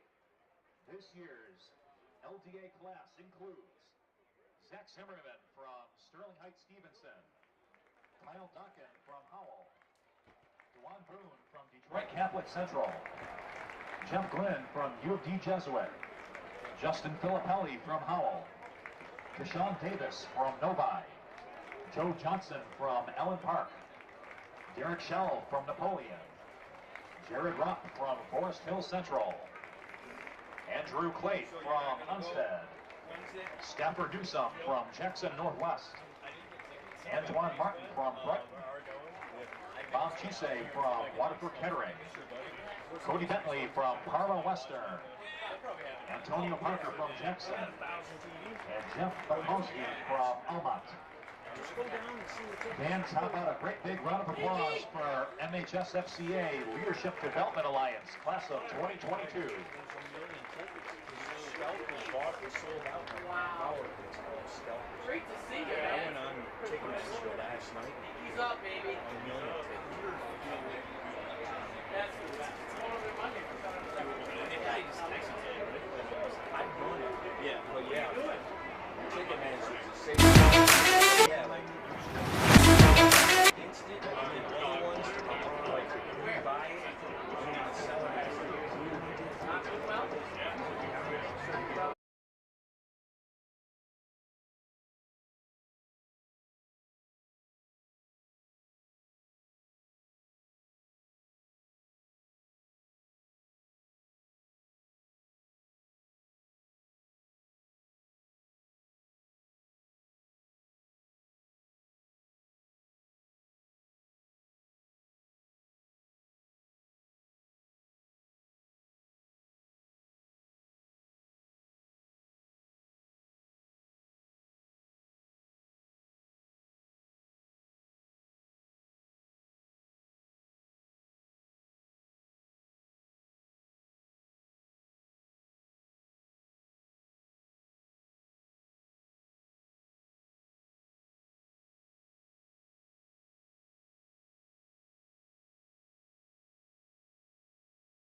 Welcome back to the 40th annual Michigan High School Football Coaches Association East-West All-Star Game here on the beautiful campus of Lawrence Tech University in Southfield, Michigan. Ryan Slocum alongside Coach Popp. Coach, excellent game so far. 7-7, brand new ball game here heading into the second half. Defensive battle here so far. We didn't think we'd see that at the beginning. Well, in All-Star games, as a rule, they can't blitz. You know where they're going to be. They're very vanilla, and offenses usually shine like crazy. But man, are they playing cohesively? And Coach Mallory made mention of it. They're doing what they've been taught to do the whole time. This, for me, as a coach, is the most fun part. 7-7, you go to half. What do we really like, and what do we need to do better? So I'm super fired up to see adjustments. And speaking of the coaches, let's head down to one right now. Elizabeth Coon is on the sideline on the east side. Hey guys, I'm back here with Coach Cariel. West had a touchdown. Second. You guys did. Basically, the game going pretty much like I thought it would. You got two teams who haven't really played together, and they just not playing together for the first time. You know, so it's going. That right there was the teams filling each other out. You know, they scored, we scored, and now we about to see, you know, who wanted more. Thank you. Coach Jermaine Crowell from Belleville, the state champion in Division I, doing a good job with his squad. A couple of numbers here. As we mentioned, you know, the East marched right down the field, put it in the end zone right away. Trey West with the touchdown. We're thinking, okay, we're going to have a shootout. No, that has not been the case. They have not found the end zone since. Trey West, 26 yards on 2 carries. That's about all he has done throughout the day. Passing-wise, Anthony Garrett, 2 of 6, 16 yards. Zach Olson, 1 of 4 for 14. On the west side, Jake Roof getting most of the work on the ground. 5 carries, just 12 yards on the day. And it's been Gavin Reams from Fruitport doing the majority of the work under center. 7 of 14, 81 with a touchdown. Here comes the East, taking the kickoff. That is big number 7, Julius Faulkner from Cass Tech, the big tight end. 6'3", 235. First time he's touched the ball today. Yeah, gathered it in, got a great job.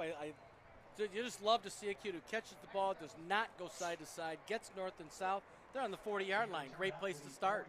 Yeah, he's a big old physical guy. Bluffton, Olivet, couple of teams looking at him still. He gets the ball down on the goal line a lot of time and powers his way in. We saw a little bit of that right there. Absolutely. Kept those legs churning and kept moving. We got Anthony Garrett starting at QB for the second half. See if he can't start getting that little bit of balance and a little bit of feel for the game here. Yeah, just 2 of 6. But you have seen the zip on his passes. There's another one. Slings it outside to Cole Lockanaria. But no, sir. Derek Volts out of Carlton. The SVSU commit brings him down right away. Phenomenal play there. So both the safety and the corner are looking at what that number 2 receiver does. And he came out immediately, so the corner sits. Safety takes number 2 going up top. And he came downhill. 1 yard gain. Great tackle on a great athlete. Wrapped him up, brought him to the ground. Super job. Good start. Team leading 3rd grab for Cole Lockanaria out of Brother Rice. He'll be playing his ball right here. He's a Blue Devil at Lawrence Tech. So it brings up 2nd and 9. Garrett out of Detroit Loyola. If you're just joining us, yeah, that is the QB in the blue helmet there, 6'3", 245. He hands this one off to Kelvin Turner Jr. out of Detroit Central. First time we have called his name today, but he doesn't get much, just a gain of 2. Gets out of bounds with 10 and 49 to play. It'll be another 3rd and long. 3rd and 7 is what they're going to call it from the 43-yard line. Kelvin Turner. He's a Wayne State commit and signee out of Detroit Central. First team All-Stater out of the Free Press, 87 carries. How about 1,200 yards for him? 11 touchdowns on the season. He was getting it done there at Detroit Central. Absolutely. Boy, have they come a long way from a few years ago when they were hoping to keep a program together, finding some coaches. They've done a great job. It's a big 15, hands it off to Lynn Weichel out of Detroit King on the sweep. He makes a cut, makes another one, trying to get away. He can't do it. A host of blue shirts are right there. Tim Allen out of Coopersville. Man, he's been making a lot of tackles. He gets another one here. Well, that's hurdle work, right? Getting over where you need to be, making a way when somebody's trying to block you.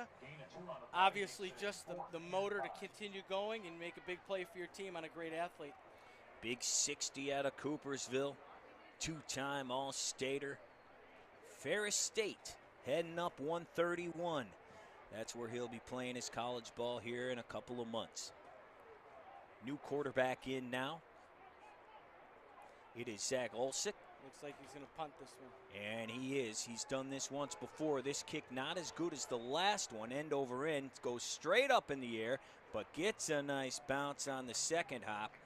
And it's down to about the 20. Fellas trying to get a little wind behind it. Didn't work out. It's going to be down right around the 20, where the blue shirts will take over. They put it in the end zone just before the half to tie it up. Jabari Campbell with, as he said, an ESPN top 10 play. 100%. Grabs the touchdown. 100% on that one, and good for him. That was an amazing, and he took a shot and held on to the ball. And let's head down to the field here with the blue shirts. Looks like we are going to get Charlie Peterson. Took a couple of snaps earlier in the game at quarterback. He's 2 for 3 through the air today, 16 yards. And now getting another chance, but he's going to run this one on first down. Pickup of about 5. Well, you like that play. That's a great job. They did not run the ball well. Get the extra man by running your quarterback, which gives you an extra blocker. He's obviously a good, strong athlete. 2nd and 5, great second down play calling here. Hey, we mentioned his name a number of times. Now let's hear from him. Sidney Cariel is on the sideline with Timothy Allen. Thanks, guys. We're here with Tim Allen. He just got off the field, so still catching his breath here. But how much fun are you having? Man, this is the only thing I like doing. This is the most fun thing I've ever done before, basically. Yeah, at the end of that first half, you got a key sack there and then got a tackle on 3rd down, which then stopped their drive. How excited, what were you feeling out there? I saw your celebration. What was that like for you? Describe that moment. Man, it makes me feel like I'm the man. It means I'm dominating everybody. I'm just having fun. That's all I like. Great, and then up next, you're headed to Ferris State. What's it like taking this next step and heading off to play collegiate ball? It's a little scary, but it's a new chapter in life. I'm ready to take it, play the best possibly can be. Awesome. Well, thanks so much. I'm sorry, catch your breath, get some water. Thanks for your time. Guys, we'll send it back to you.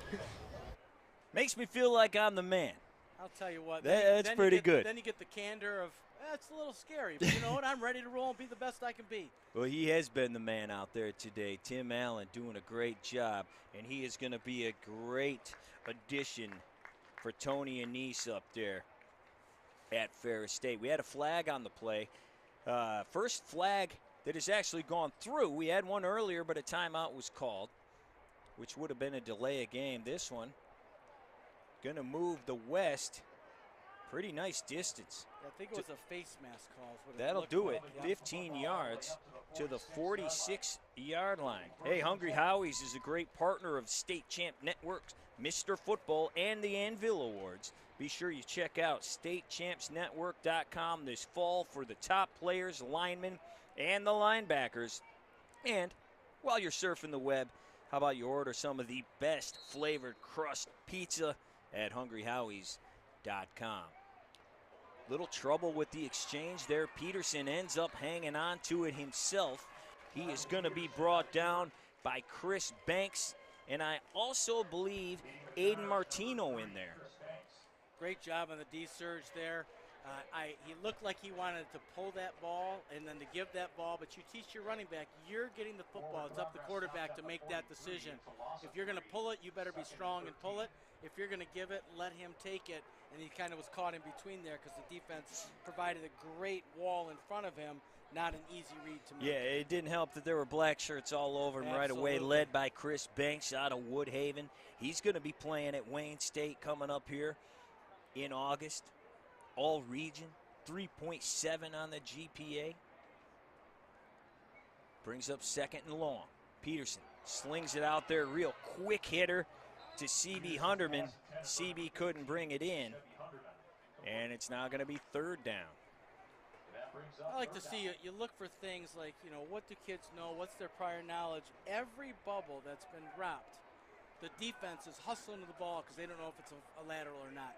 You know, it's those little things that just, why do the kids get to play college ball? What's the difference? Those are things that separate you because you've been well coached.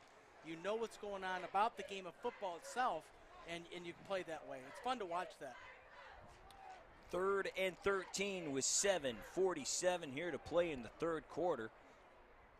The West in blue, East in black. Little motion on the play. Peterson hit as he throws, and that's going to fall incomplete. And once again, it was Chris Banks getting in there, 6'2", 220 out of Woodhaven. You know, this kid, not only is he a great football player, he also won the BCAM. For those not familiar, BCAM is the basketball coaches. He won their team first award. Not first team, he won team first award. That's a guy who you want on your team. Absolutely. Speaks to the character and obviously the care that he has for his brothers and teammates. It's amazing to hear that story, and good for him. So looks like we will get a punt. Our first real punt in quite some time. We've seen Zach with the quick hitter a couple of times. And back to receive is Mr. West and Lynn Weichel. They do kick it away. It hits Weichel, number 14 out of Detroit. King takes it. You don't want this guy to get any room, and this is why. Zigzagging his way, cutting like a surgeon all the way down to the 35-yard line. Incredible return from the state champ from Detroit King. All I kept saying was somebody catches. He had the plan all along. Let this thing bounce. I'm going to fake out, 6-8 guys, get one block from Mr. West, and I'm going to go for about 30. Very nice return. He's going to be incredible on the west side of the state in Allendale. They are going to love him. You put that guy in the slot, get him some room, look out. And if you haven't noticed, he's been playing some corner too, and he's a heck of a lockdown corner. Again, great ability, very well coached, and knows what he's doing and how to play football, and he's got courage and heart. He had 50 grabs this season, just under 1,000 yards, 12 touchdowns. All-stater from Detroit King, catching balls from one of the best quarterbacks in the nation, Dante Moore. Absolutely. Unbelievable. So here we go with 7:24. East looking to take the lead. Broken play. Zach with nowhere to go. He's going to throw it. Hit as he throws. Oh, he had his man. Cole tried to make something happen on the broken play. He could not. Zach gets popped as he threw it, and it falls incomplete. That would have been a heck of a play. Absolutely. And again, let's talk about what happened there. Not the play that was supposed to, but Cole knows I'm a short route. Oh, my quarterback's breaking pocket. I release deep. Zach knows my short route's going to release deep, and they almost hit that thing. That's a great job by both players.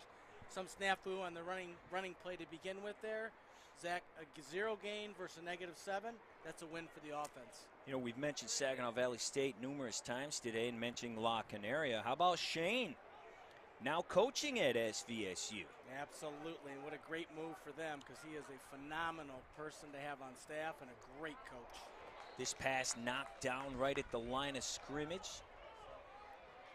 And again, the timing. And we got a little taunting going on. Another flag flying here. Teammates trying to run over there and grab Mr. Cuba. Don't know who it's going to be on. But Julius Faulkner and Calvin Cuba talking a little bit. Maybe just a little bit too much. So we'll see what they call on this play. And I think the kids talk a lot on the field, and as long as it's good to go. But once it gets to be physical, I like when the refs step in and say, you know what, I got to tag you on this one. Yep. so we don't have it happen again. And that is Nice going job. to be against the east side. So they will back up quite a ways. Now back to the 20. They got a long way to go. Got to get to the 45 now on third down. Scored on their very first possession. It was the man out of Warren Fitzgerald. It was Trey West, SVSU commit, two-time All-Stater. He took it to the house. 4-year starter, his team MVP. Looking at getting some of it back here and the rest of it in the next play. Dumped it down to Locanaria. That's a guy you like to have. We do have a flag come in late. Locanaria picks up about 10. Little short of that maybe, but there is a flag. I'm not sure if this is a hold or something after. Flag came in from the back.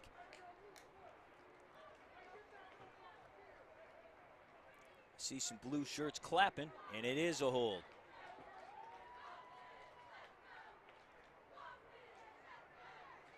Trying to get that downfield block. The DB spins away and then comes back on the path for a tackle, and you have a tendency to reach out and grab him. I think that's exactly what happened there. Number 35 in blue, David Milliken. He liked that call right away. Let us know what it was going to be. I bet they declined this. It's only about a 3-yard loss after all said and done, as it's from the spot. And you make them punt here at 4th and 17, 18. We'll see what happens. Yep, they declined it. Most likely a good call. I agree. That was 3rd and 25. Of course, you know the definition of a good call, right? Is what happens thereafter. Yeah, exactly. Well, we'll see if they go for it. They have gone for it deep in their own territory. We've seen that happen today already. Let's see what happens here. Olsick has kicked it away, and he does just that again. And this one stays right where it's at before being touched down by Trey West. So we are still even about halfway through the third, 7-7 in the 40th annual East-West game. Coach, you played in this game, 3rd annual. I don't know, did they do all the extracurriculars in that game like they do now with all the contests and the whatnot? And if they didn't, what was your favorite part about playing in this game? Well, we stayed at Michigan State for a week. Wow. In a dorm and the whole. So for me, that was a phenomenal opportunity because first time I'd ever been something like that in my life. But bar none, really, was the people I met. A guy named Phil Webb who played at Michigan. And here's the story, and I'll get back to it a little bit later. On first down, firing in is Gavin. Looking for Jabari out there, out of his reach, over his head, 2nd down. So Phil ends up working at a Domino's in Southfield where I'm teaching, and I stop in to grab a pizza. Unbeknownst to me, Phil's there. We spark back up our conversation. He comes coach with me thereafter for a while. Mark Nichols, Pat Shermer.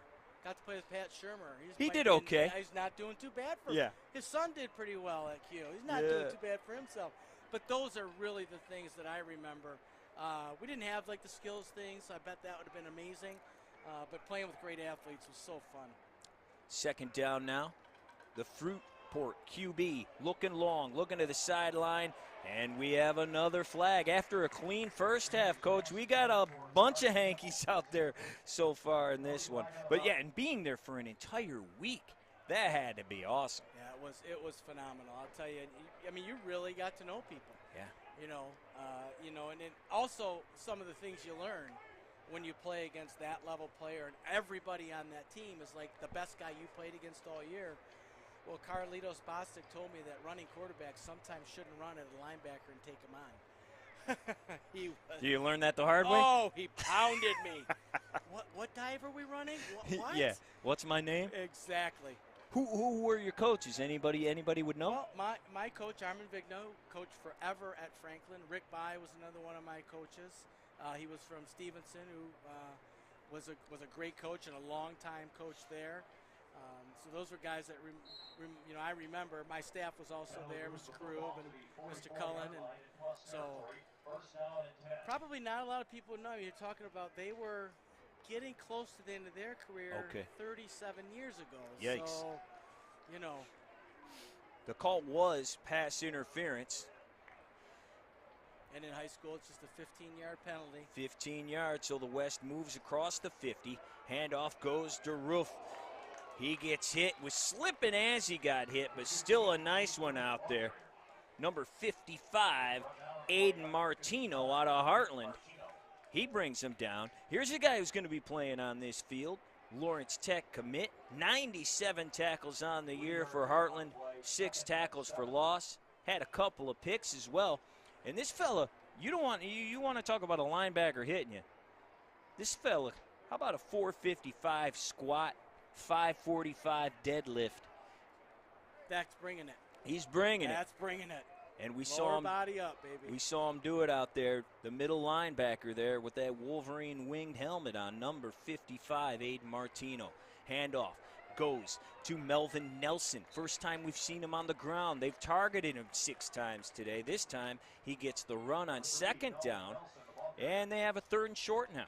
Really like the fact that the past 2 runs, both runners had an opportunity to bounce outside, but took that inside path. The O-line's out in front, sealing off the edge. Get up and get those yards. 3rd and short, wonderful place to call offensive plays. And again, some of that's just the feel of who's blocking in front of me and how's this all coming together. And now you see number 3, Nelson, going back to where we've seen him in the slot. And just as Gavin was playing receiver, Charlie's back out there for that spot.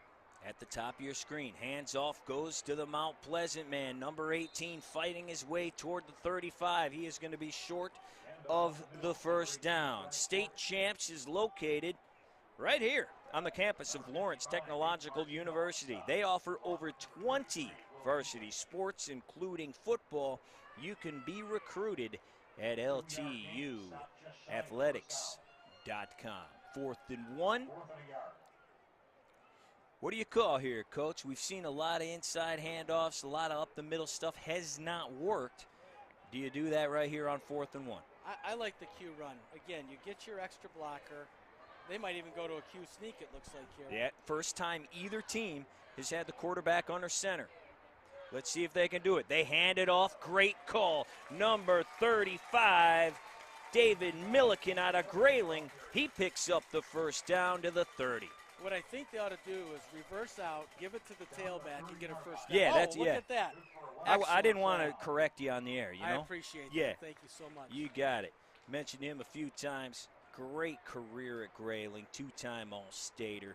Great in the classroom as well, 3.86 GPA. You know, I'll tell you, that's what has really stood out to me more than any, and you can say this all day, but man, when I go and I look up some of these kids, there is a ton of kids, 3.9, 4.0, 4.1, 4.2, and it's not just a handful, it's most of them. Absolutely, absolutely. Again, how come they get to play college football and some don't? And that's one of the reasons right there.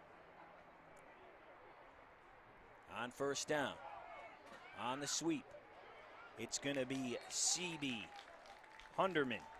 And I'll tell you what, you want to talk about a great story, Coach. CB Hunderman is unbelievable. This is a young man from the Congo, out of Zealand. His mom died during childbirth. His father was killed in the Civil War. The rest of his family also killed in the Civil War. Only his brother Vincent survived, he and CB, the only 2. They were taken here to America when he was 7 years old by a Christian group. They were in foster homes and whatnot, separated numerous times. Christian group brought them together in Zealand. Throw over the middle, going to be broken up. But brought here to Zealand by Marianne and Chad Hunderman, who adopted them. And here they are. And here he is in a football all-star game. Just an incredible, incredible story. And we are going to hear from CB here at the beginning of the 4th quarter. Boy, the adversity that people overcome and make choices to continue to move on versus give up always amazes me. It also should speak to all of us. How down would you feel as a kid growing up that life? And then look what he did by making great choices to do good things. Unbelievable. What a sense of pride he and his whole family must have for him. Absolutely. Going to be 3rd and 8. Here comes Gavin. Nowhere to go. Grabbed immediately. Devontae Miles, the big fella from River Rouge, brings him down, setting up 4th down after the big loss. Mentioned him earlier. My gosh, this kid had 18 offers. Could have played anywhere he wanted. He's going to Bowling Green, and he's putting on a good show here today. Absolutely. And again, there's one of those kids. Sure, he could have gone to a Big Ten school, SEC. I know he had the offers. He says, you know what, Bowling Green and I have a fit. This is going to be great for me and great for them. And that's how you should choose a place to go. Yeah, originally committed to Michigan, decommitted last year. Bowling Green is his new home. The 3-star from River Rouge. 6'5", 267. 4th and 11 for Gavin.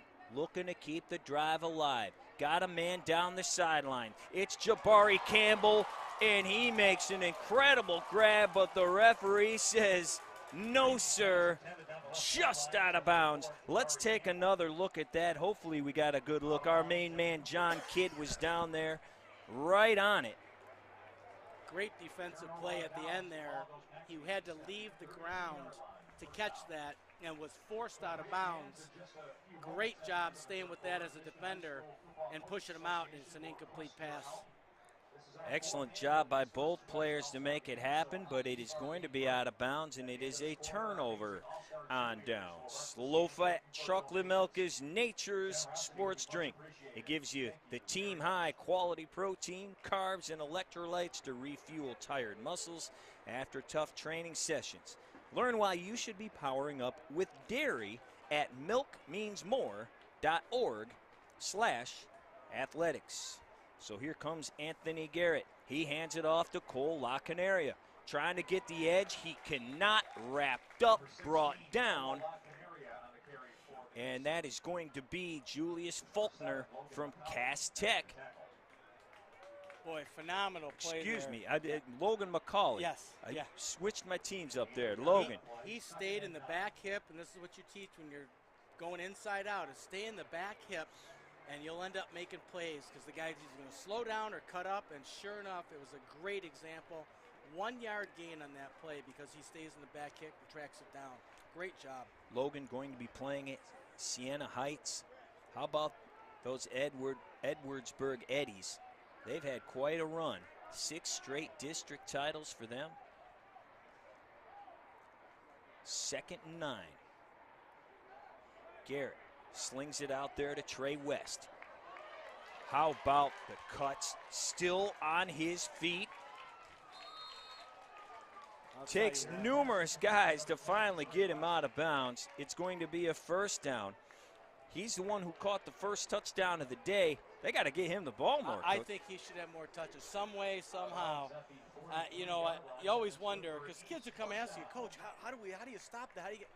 Well, you fight like crazy and hope you can grab on and hang on because they are so quick in a small space. Great example of it right there. 3-4 guys had hands on him.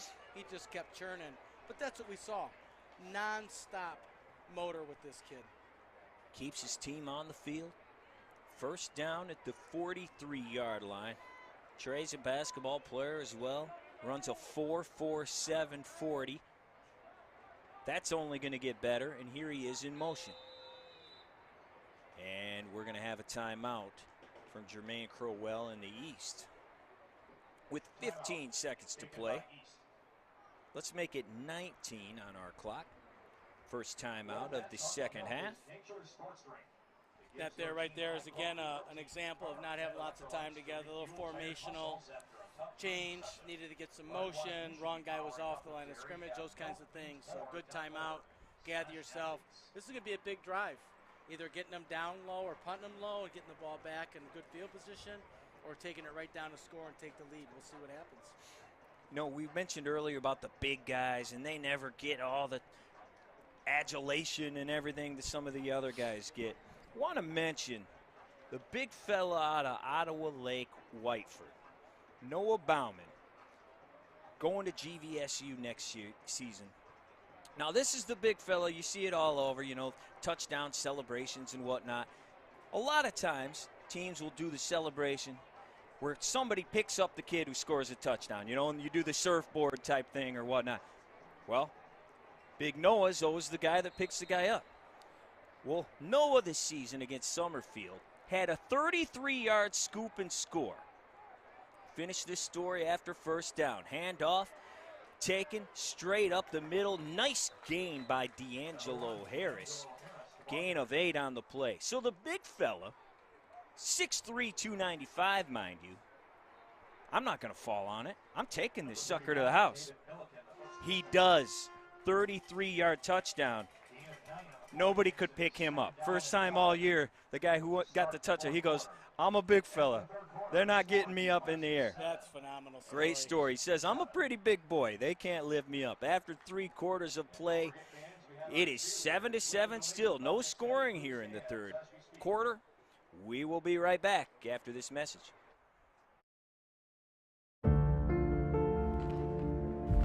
No one is born a world-class athlete.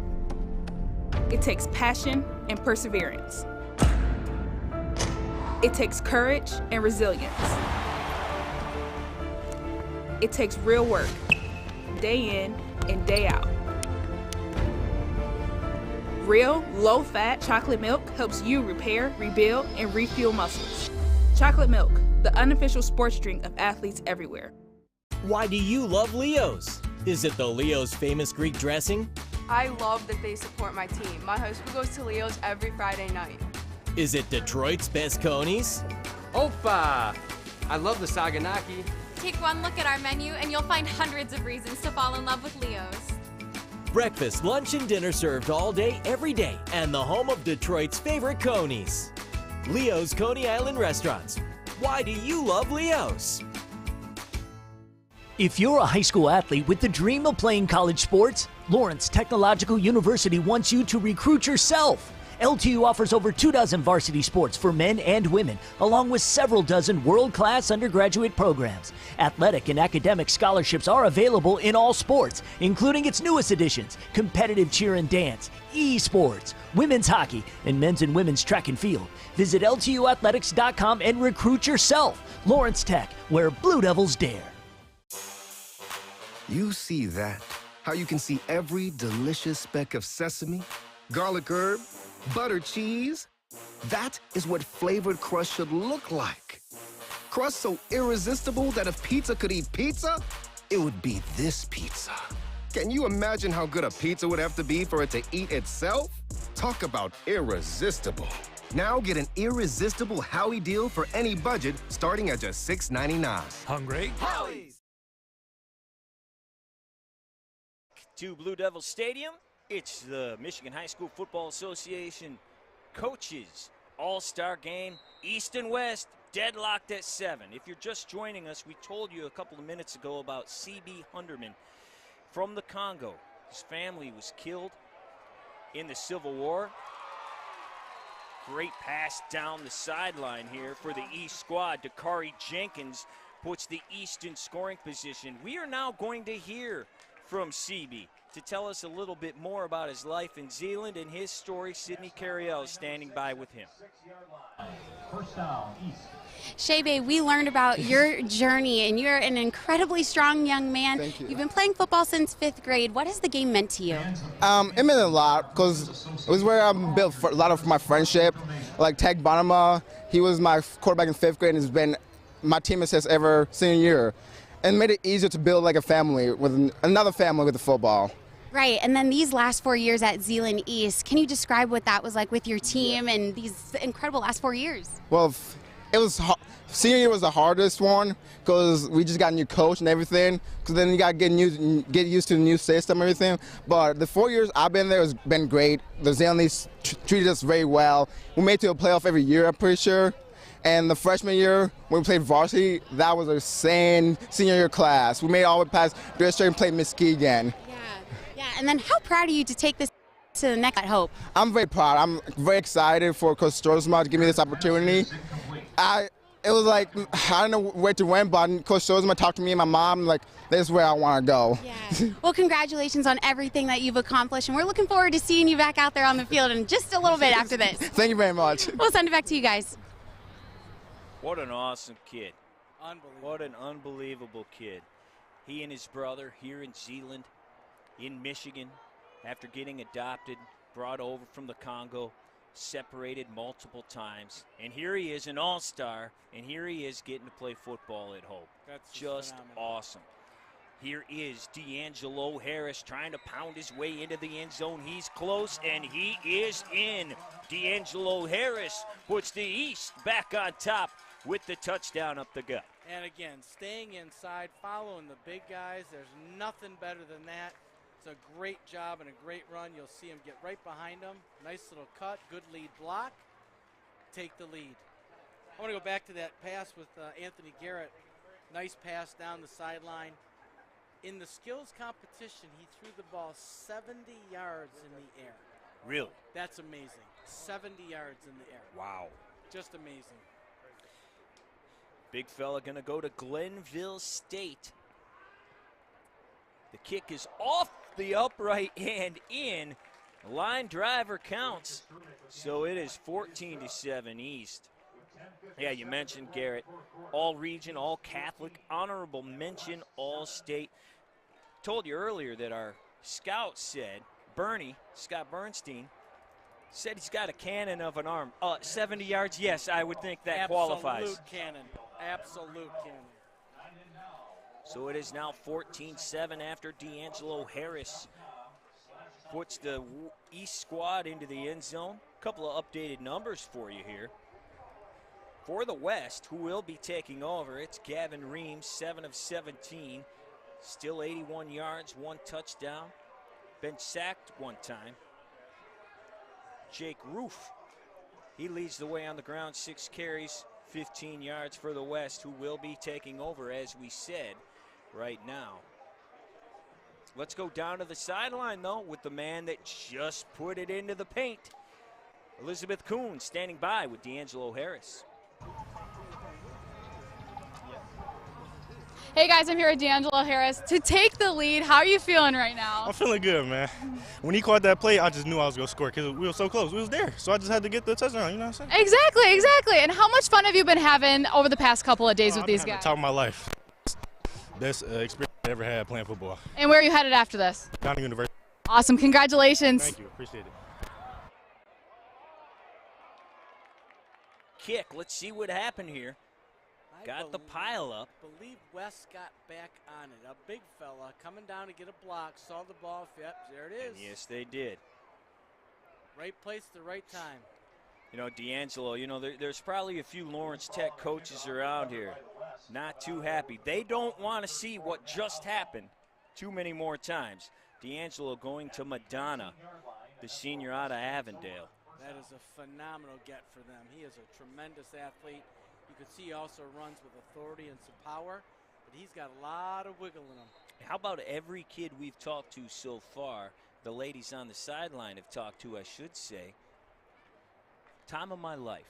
This is the most fun I've ever had. You love to hear that. That's doing it right. It's a game. Have fun. It's a game. Have fun. So here comes the West in blue, looking to even this game back up. Down 14-7. Early in the 4th, and we have a flag.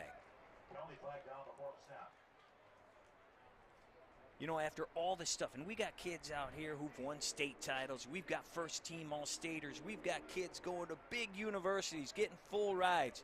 They say this is the best time they've ever had. That's amazing. There's something absolutely to be said about being named an All-Star, is there not? Yeah, absolutely. And you come together with a group of All-Stars. So, again, everyone being in that like mind. So they all are going to be in that mindset. It's great to hear him talk about that. And every level, coaches, parents, and kids, phenomenal time. So here we go. They get backed up. 1st and 15. From the 15. Long throw over the middle. nowhere to go. Charlie Peterson out of Traverse City St. Francis was the intended target. He's a quarterback as well. We have seen him take a few snaps so far. All-state baseball player as well. We got a few of those fellas out here with the dual sport. He threw for just under 2,000 yards, 22 tutties, along with 6 interceptions on the year. That one he was trying to bring in, but it will be 2nd down and 15. Absolutely love to hear these kids who are playing multiple sports and not giving one up to just focus on one. I think there's a lot to be said about being a multiple sport athlete. From the 15. Fakes the handoff, shoot over the middle. Intended receiver was Melvin Nelson, and we get a very late flag in there. Aiden Martino's got his hands up in the air, saying, no way, man. I am pretty sure this is going to be a roughing call.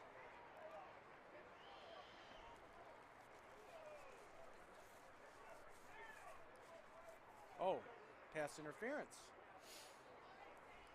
Yeah, and Aiden still can't believe it. He does not like that call at all. And while we are a little break in the action as they walk it off, let's head down to Sydney Cariel. She is on the sideline. She will be with a couple of cheerleaders here in just a few minutes. Let's get this next play in after the walk-off. It will be a 1st down because of the pass interference. It's amazing how that penalty can kind of get some things going for you sometimes. That would have ended up 3rd and 15 instead. Now you're at 1st and 10. Let's go back to this little tight set where they had very good experience on the 4th down play. Gavin under center once again. This time, no sir. Brought down right away is David Milliken. And now let's head down to Sydney. She is on the sideline with a couple of special guests with a really big check. Thanks, guys. We're here with Rakaija Wagner, who earned Cheerleader of the Year. When you got that, how did you feel? I was not expecting it, but I felt excited. Like, I was very happy. Did you know you were going to get this giant check? No. Is this the biggest check you've ever gotten? Yes. Probably the first check I ever gotten. You know, being a cheerleader, there's a lot that goes behind it that a lot of people don't know. What does cheerleading mean to you? To me, cheerleading is just like, it's like a positive thing, like to stay in high spirits and just be positive. Like you're here to cheer your team on and then keep the crowd hype. So it's like, yes. And this experience for you also being named an all-star, how cool has this last couple days been? So the last couple of days has been a great experience, and I'm so thankful for this opportunity. I was able to meet new cheerleaders from different high schools in Michigan and just work with them, and it has been a good time.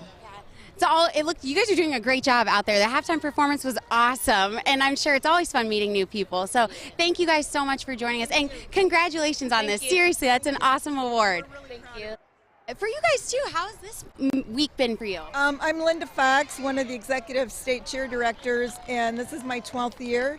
And I couldn't have done it without my other co-directors here. Pramela Harris is the one that did the halftime performance. Tina Densmore handles all the paperwork, and we just love it. Yeah. Well, thank you guys again so much. Thank you. We'll send it back to you guys. Awesome, and congratulations to her. What an honor. You know, we need the cheerleaders too. How strange was it there? Pandemic time, and you know there weren't a lot of fans to pump up, but man, it's so much different without those ladies and cheerleaders and everybody on the sideline getting people fired up. And it's good to be back to normal and having them on the sideline. Absolutely. Create that awesome excitement in the atmosphere. It's exactly what you want to be a part of. West punting it away. Colin Cartz. As we said, that dangerous duo was back there. Trey West that time took it after the boot from Colin from Saginaw Heritage. Another guy going to SVSU. Great career for him. He was the team MVP, captain, 109 tackles. And how about this? His dad was an All-American at SVSU. Any question to where he was going to go to school? Absolutely not. Absolutely answered years and years and years ago. No doubt. Love to hear the cheerleaders even talk about meeting the new people from different schools.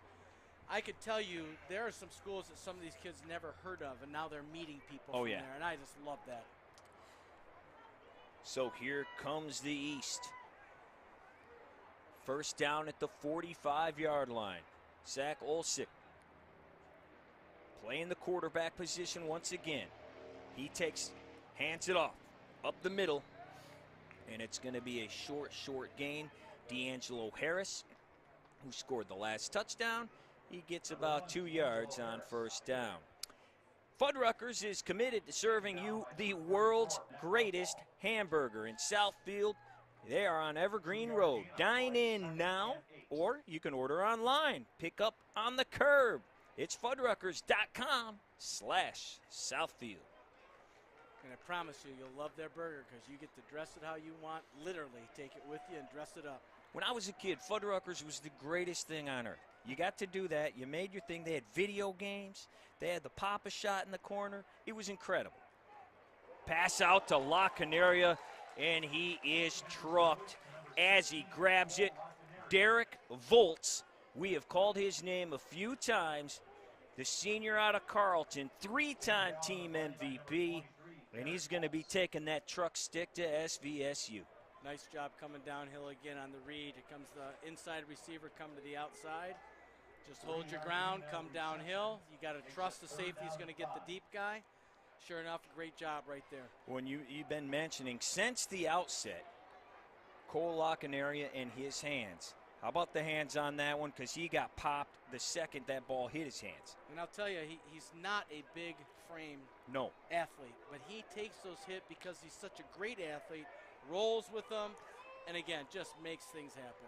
5'8", only 140 pounds, and that's with like the crocodile tooth that he has hanging from his neck that I saw yesterday when they were during the skills competition. This handoff goes right up the middle. It's Kelvin Turner Jr. out of Detroit Central. Nice pickup. And talking about picking up some people from around the United States, his parents are watching from Hawaii. Oh, yeah. Because they recently moved there, so just a great opportunity to stream something that anywhere in the world you can pop this on your computer, sync it up to your TV, and watch your son play. And a little shout out while you're on StateChampsNetwork.com on YouTube and whatnot watching this broadcast. First of all, thank you for doing so. But while you're on our page, Lauren Plant did some pretty funny stuff yesterday, asking some of the kids just dumb questions, but they're hilarious. And one of them was the eternal question, do you want pineapple on your pizza? How about this formation? All stacked up. They give it to D'Angelo. He gets the first down. First time we've seen that lineup, and it works. The East still in business. When the last guy they talked to was the flying Hawaiian. They're like, do you put pineapple on your pizza? He goes, dude, I'm Hawaiian. Yeah, of course you do. Expectation met, right? Yeah, but some of the answers to some of those questions were just great. Good to see, as you said, great experience for everybody. The guys out there having a good time. And the camaraderie you build. And again, not one person has gone away without stating what a great time it is meeting all the other people. So it's always about people, and they just keep telling us. I love it. 14-7. East leads it as the clock ticks down. Trying to win this all-star game. D'Angelo Harris up the middle again. Brought down by a host of fellas, but not before he picks up a couple. We want to let you know that Szott Cartz is your pre-owned golf cart specialist, proudly serving Southeast Michigan. We offer in-house, on-the-spot financing along with same-day drive-away. Need the cart delivered? Well, we offer home delivery with our Dreams to Driveways program. Check us out at ZottCartz.com, and that is Cartz with a Z. You can see they're just trying to milk this clock now, and if not run it all the way out, leave as little time as possible, get this victory. Yep, down to 4:11 on the clock. Zach Olsick has a man in motion on the sweep. It's Lynn Weichel. Here he goes. Hits the sideline, gets out of bounds. Going to be close to that first down, and yeah, he's over it. Going to be another first down for the East, 14-7. The West does have 2 timeouts to use. This is one of those nuances in high school football that people aren't aware of. Everything that used to go out of bounds automatically stopped the clock. But they also have the forward momentum rule now. He was pushed laterally, ran out on his own, so no forward motion was stopped. The clock keeps running. Clock keeps running, and it is now down to 3:30. East taking their time. It's a good-looking drive. A little run, a little throw. Wow, it's good stuff. Great-looking drive, and we mentioned, look at the weapons they have on this team. Big number 7, Julius Faulkner, only called his name a couple of times. He's an incredible player. There he is in motion. He's going to take the handoff on the sweep. How about the block? Big fella plows his way down to the 20. They're going to mark him out. Stepped out of bounds at about the 24, but that's still going to move the sticks. And early on, we heard Mr. West on his touchdown compliment the wide receiver on blocking so he could get up in the end zone.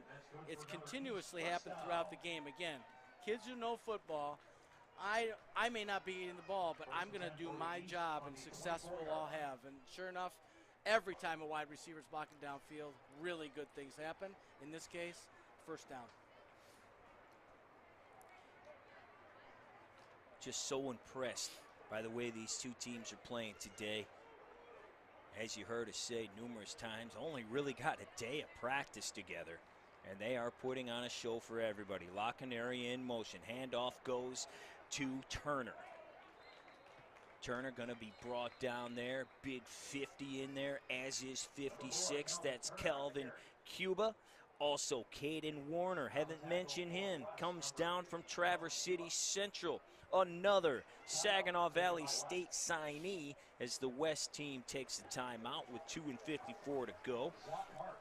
Traverse City Central, what a run they had. Made it to the D2 final, where they finally fell to De La Salle, who was absolutely incredible. And they have a kid out here we have failed to even mention yet today. He's having himself quite a game. That's Will Beasley. Absolutely, a phenomenal program. And as you said, TC Central, what an unbelievable year.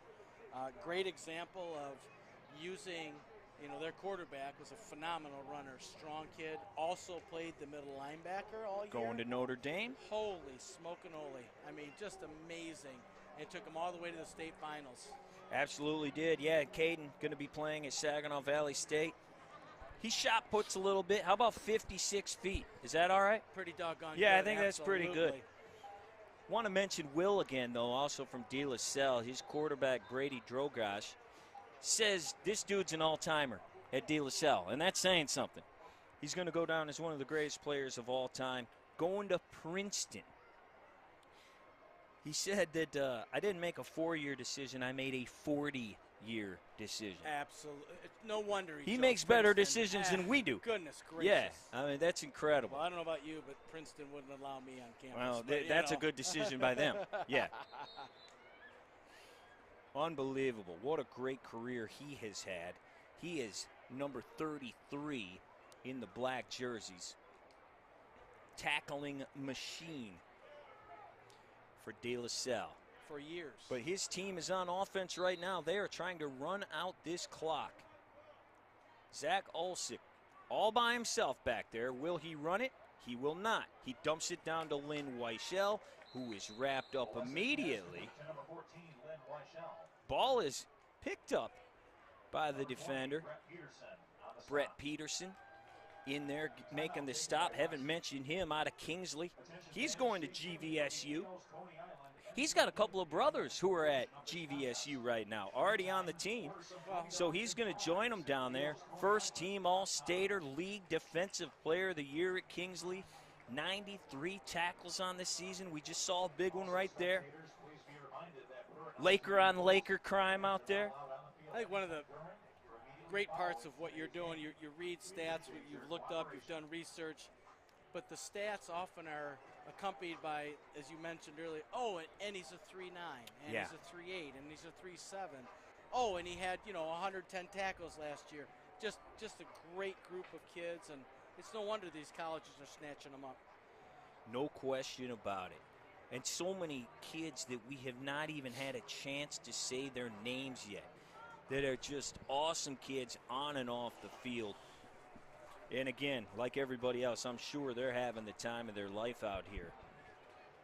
As darn near every kid we have talked to has said. And coach and parent. It just runs right through it. Great job by LTU, the MHSFCA, Coaches Association. Phenomenal venue and even greater event. It's nearing an end here. The East trying to run that clock out. 2:45 to go. Handoff goes to the big fella from Cass Tech, but we have a false start, and they will get backed up, making it third and about 14. So it is not a done deal just yet, Coach. Absolutely not. You wonder, first time they've been in competition for quite a while, in the heat, in the pads, more penalties this half, right? You just wonder how much that's taking a toll, because on that field, it is baking. Yeah. It is baking. Yeah, we're hot up here, and we're up in the breeze a little bit, but they're down on that field. The chopped up tires of the turf, they got to be hot. One other kid, you mentioned, and we've said his name a couple of times, but we did not mention this. Number 6, he's rolling out there. He's going to be at the very bottom of your screen from Clintondale, Jakari Jenkins. How about a 4.1 GPA? How about valedictorian? Once again. Incredible. Stats on stats on stats. And here he is on the field trying to clinch the game for his team, but it's Zach going the other side. He was looking for Lynn Weichel, but a great breakup out there. Derek Volts once again. How about the game he's had? Absolutely. Phenomenal job. Again, tracking that back hip, staying on him, forcing him to get out of, even if he caught that, he's 2 yards out of bounds. And Derek, Saginaw Valley, going against Grand Valley there in Lynn Weichel.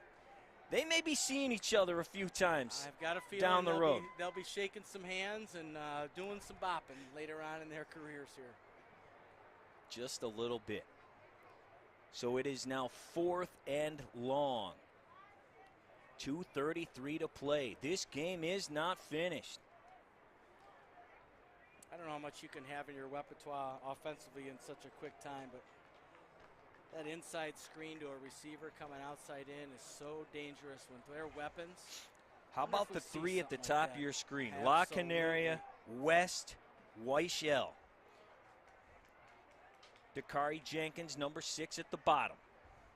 That's where Zach's going, to the bottom. He has his man. It's Kelvin Turner. Makes a move. Not enough. Brought down. The clock is moving, but it's a turnover on downs. The West is not dead. 2:21 to play. They got time to tie it up. Man, this is what you could ask for right here, coming right down to the wire. Is 2:21 enough? Oh, there was this guy who had 13 seconds one time at the big level and brought his team down for this score, if you remember correctly. 2:21 is plenty of time. They have, I believe, 1 timeout left. Want to make sure that you stay tuned for the Leos Coney Island MVP of the game at the end of this contest. Meantime, hey, go order some Coneys. You got 2:21 to do it. Go to leosconey.com. First down. Here comes Gavin. Dumps it down. Got his man. It's Melvin Nelson, but he is hit right away. How about that hit to stop him? That's number 8, Carson Gray from Chelsea. Another one going to Ryan Brady and the boys at University Center. And he's been all over the place. We've called his name again and again and again. He knows how to play football. It's fun to watch. Yep, part Great of those job. D4 state champions. He's been to 2 finals, 4 semifinals, and they won it this past year. Second down. Got to move. Gets it out there to Charlie Peterson, who gets out of bounds. Does he get the first down? Yes, he does, right at the 30 with a $1:42 to play. Good job moving upfield, getting out of bounds. Don't have to utilize a timeout. They do have 2 left, it looks like. Good start to the drive. 1st and 10 from the 30-yard line. 1:42 on the clock. 70 yards to go to try to tie this game. keep it going. Gavin Reams from Fruitport, the southpaw. All alone, all sorts of time. Looks like he's going to take off. Heading to the sideline, cuts back inside. He may have the first down. Taken down right around the 40, and they are going to give it to him right at the 40. It's another first down. Boy, really good job. If he doesn't pick up that first down, it might have been a timeout they'd have to take. Now they got to hustle up, get a play called, which again, not a lot of time put this together. Good job by them. And the clock is moving. Line up and play. 1:20 and counting. Reams out of the shot. Quick hitter. He's got his man out there, Jabari Campbell. He is brought down and pushed back. And who is it? You mentioned the guy plays a little corner as well. Weichel, the state champ from Detroit King. And of course, what you really love about that is if he's lazy or late or concerned about something else other than securing that tackle, that guy runs out of bounds, stop the clock. Instead, he makes a great tackle, makes them call a timeout, leaves them with only one. A lot of positives in that other than just making and securing that tackle. And we talked about great coaches. You got to mention Coach Spence down there at King. What a great job he's done since taking over that program. I believe 6 or 7 years now. And all they do is either make the title game or win the title. It's just an incredible job there for the Crusaders. Yeah, incredible leader, incredible man, and filters right down through his staff, through the kids, and really the community. They affect the community, and it's incredible to see that. And a product of Wayne State University as well, where he played his ball right down the road. He was a teammate with Davison's head coach, Jake Weingartz. The world gets smaller and smaller at times, doesn't it? Another product of the GLIAC, and we've got a whole lot more of the GLIAC's future, tons of them right out here today. And doing a great job, exciting game. 1 minute, 5 seconds left, 65 ticks. Can the West even it up? Second down, 8 to go. Reams tucks it. Nice move. Incredible move. Goes over the middle. Has his man. No flag. He was looking for Sebi Hunderman. And right there on the coverage, the hitman, Kostrubik, out of Romeo. He'll be playing at Finley. He's been all over the place as well. He had a great first half. First time we've said his name here in the second, and he came up big with the coverage there. And a good job, because he could have easily hit him early thinking that's going to be a catch. And instead, he kind of undercuts it, makes sure the ball's too high. Very nice play. Good decision. And great job at Q, tucking that ball, giving himself a chance to fire it down the field. Absolutely. Now third down. Gavin steps up, looking to the sideline. Will he make it? He does. Crosses the 50. He knew right where that first down marker was. He got it. Another first down. 50 seconds to go. 50 yards to go for the West. Kid's presence of the game is so fun to watch. It'd be display on display here. Right there, just knowing exactly where I need to get. First order of business, first down, second order of business. Stop that clock. Did both. Great job, Gavin.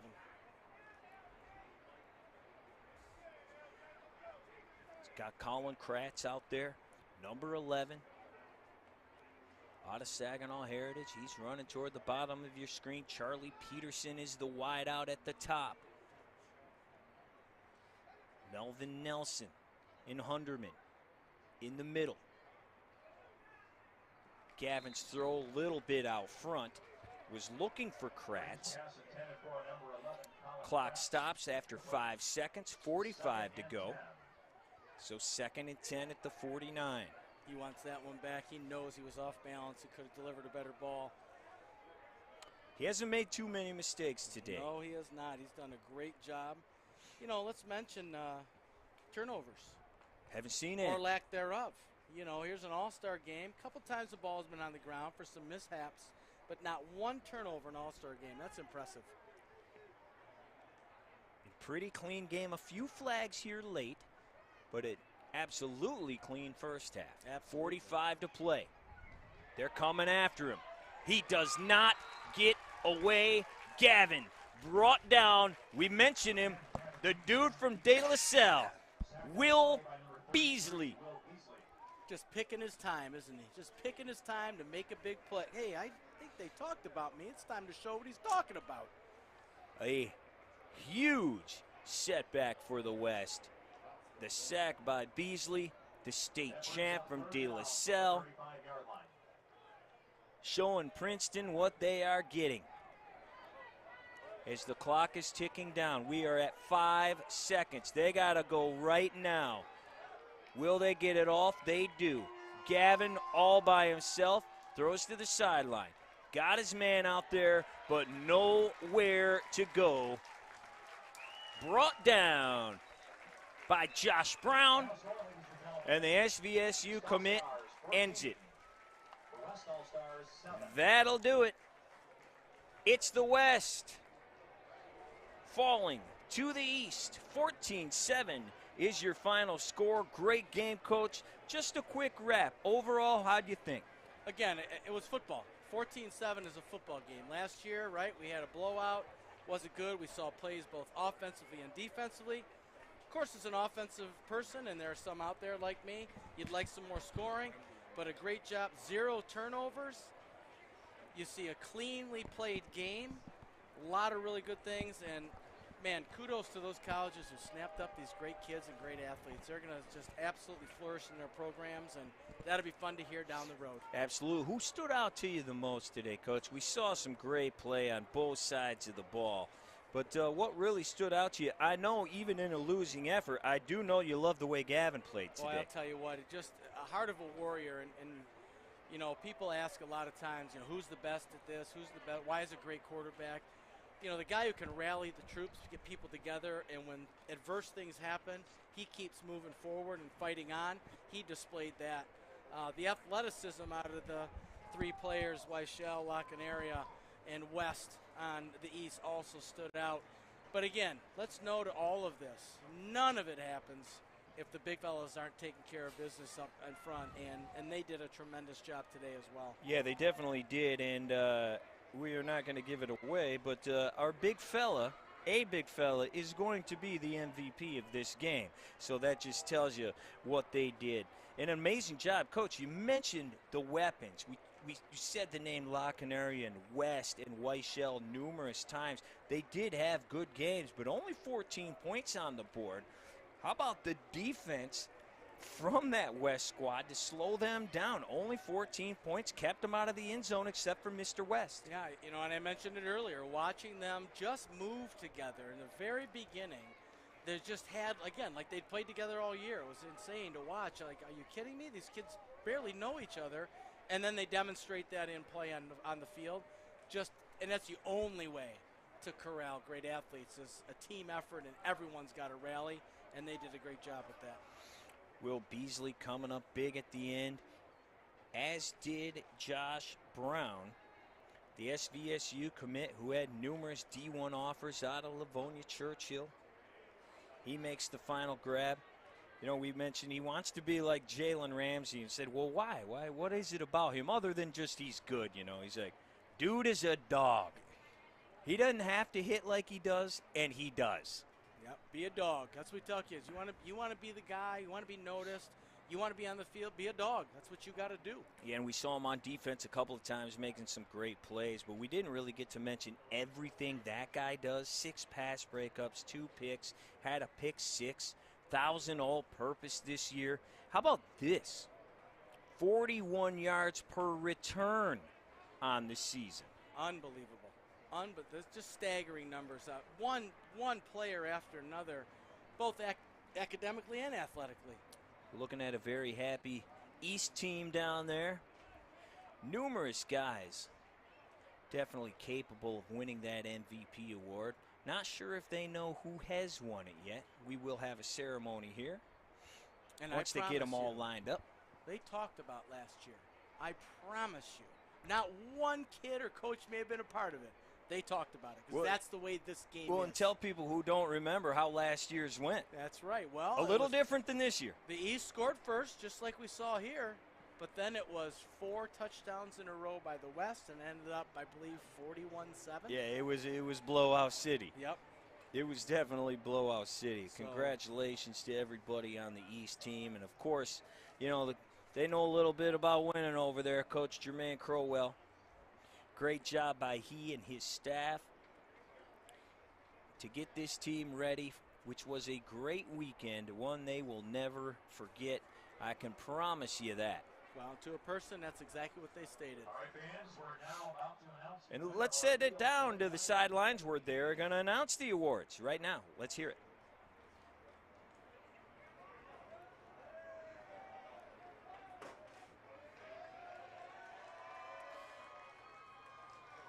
And your Leo's Coney Island MVP is Devontae Miles from River Rouge. Congratulations, Devontae. There he is, the big fella you talked about, Coach. Devontae Miles, 6'5", 267. He is your All-Star Game MVP. The kid had numerous Division I offers, was originally committed to Michigan, decided Bowling Green was the place for him, and that is where he is headed off to. And he is going to head there with a nice little trophy. 3 total tackles today. Just a great job by Devontae, keeping the blue squad with just 7 points on the board. Boy, you love to see a big guy get the MVP, don't you? Sure. You know, the stats guys generally get it. You know, the running backs, quarterbacks, receivers, DBs. Big man getting the MVP, that's awesome. And here's Coach Crowell taking the big trophy for the East team. He's used to that, you know. Yeah. And he may be back a couple of times. Just an incredible run there by his team this year. A freshman quarterback leading his team to the state championship. And he's developed an incredible culture at Belleville. You know, yeah. He's been there a few years and got the guys he wants to develop the culture with. Players are then attracted to that, so you get players who want to be a part of a great culture. And a great culture is about people and, honestly, about winning. That's what attracts people. So, great job by him building that over there. And that is what they have done. And they did it again here on a great day in front of a great crowd. 87 degrees now. And Southfield, I'll tell you what, they have done a great job here at Lawrence Tech University. Beautiful campus. How about the scenery here?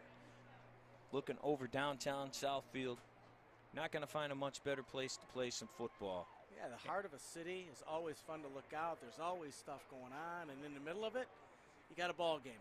We just absolutely love it. And a few of the guys will be playing here in the fall. Going to be Blue Devils themselves. As we take a look at a very happy East team. We're hoping to get a word with Coach Crowell, or possibly Big Devontae, before we let you go. Appreciate you being here, and there's the view that we have right next to us. Our man Chuck and Mike, great work on the cameras today, as our guys down on the field. Mentioned them already today. And again, you know, sometimes people just listen to voices and see stuff, but again, all the camera people, the whole staff, both at LTU, at State Champs, tremendous teamwork, always prepare us extremely well and ready to roll with it. And I believe you got the big fella going to be talked to. Yeah, we got the big fella down on the field is the MVP out of River Rouge, Sidney Cariel, standing by with Devontae. We're here with our MVP, Devontae. How did it feel when they called your name? It was kind of unbelievable. I thought somebody else was going to win it. I thought it was going to be Noah. Where he from? He from like the northern side of the state. Yeah.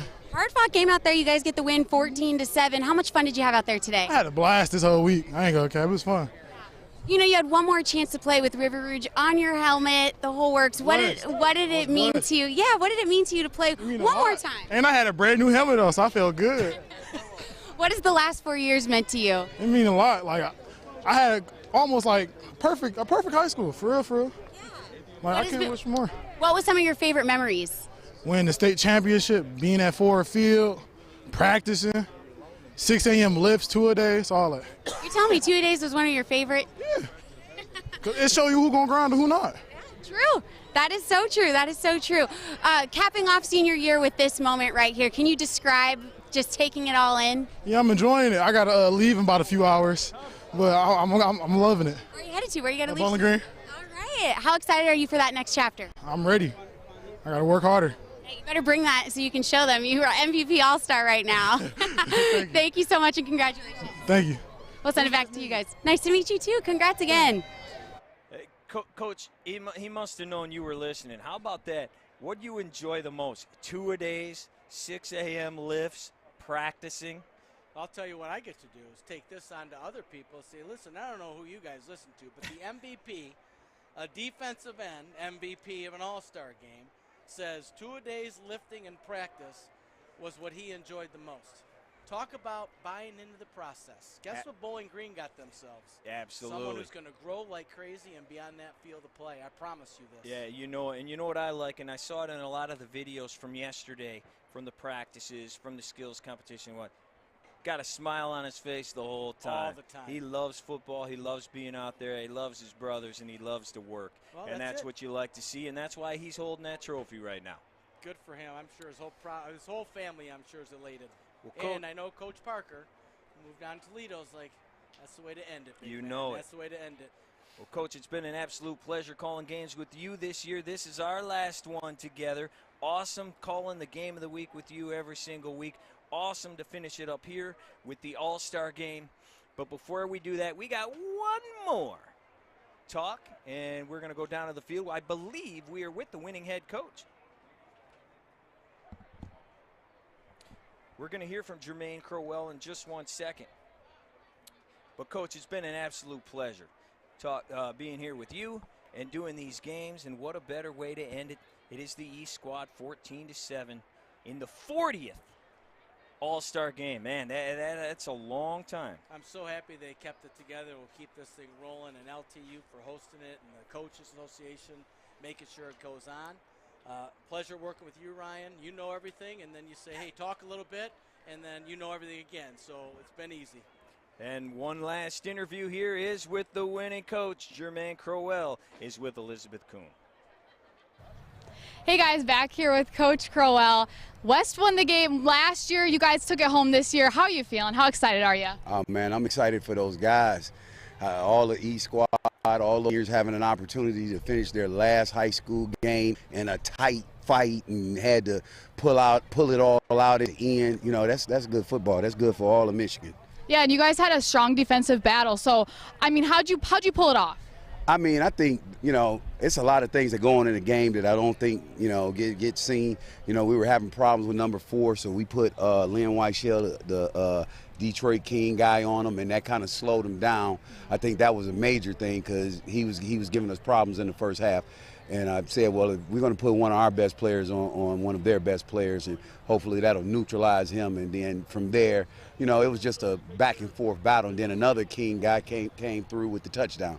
So it was just all around, just the offensive line kind of took control for a drive. It was just a good game. It was a good football game. Yeah, and how much fun did the guys have out there? I mean, they looked like they were having a blast. When it's a tight game, folks dig in and they forget that this is their first time playing together, and their competitive drive comes alive, and everybody wants to win. And that's the kind of games that make football. You know, I was excited. I'm still excited. Yeah, congratulations, Coach. All right, thank you. Thank you. All right, thanks, Elizabeth. Great job by you. Great job by Sydney. Coach, great job by you and everybody behind the scenes here at State Champs. It's been a pleasure working with you guys all year, and we will see you again. Coach, 60 days away. High school football kicks off one more time. For everybody here at State Champs, I'm Ryan Slocum alongside Coach Popp. East beats West in the 40th Annual All-Star Game. We will see you in about 2 months. Take care, everybody.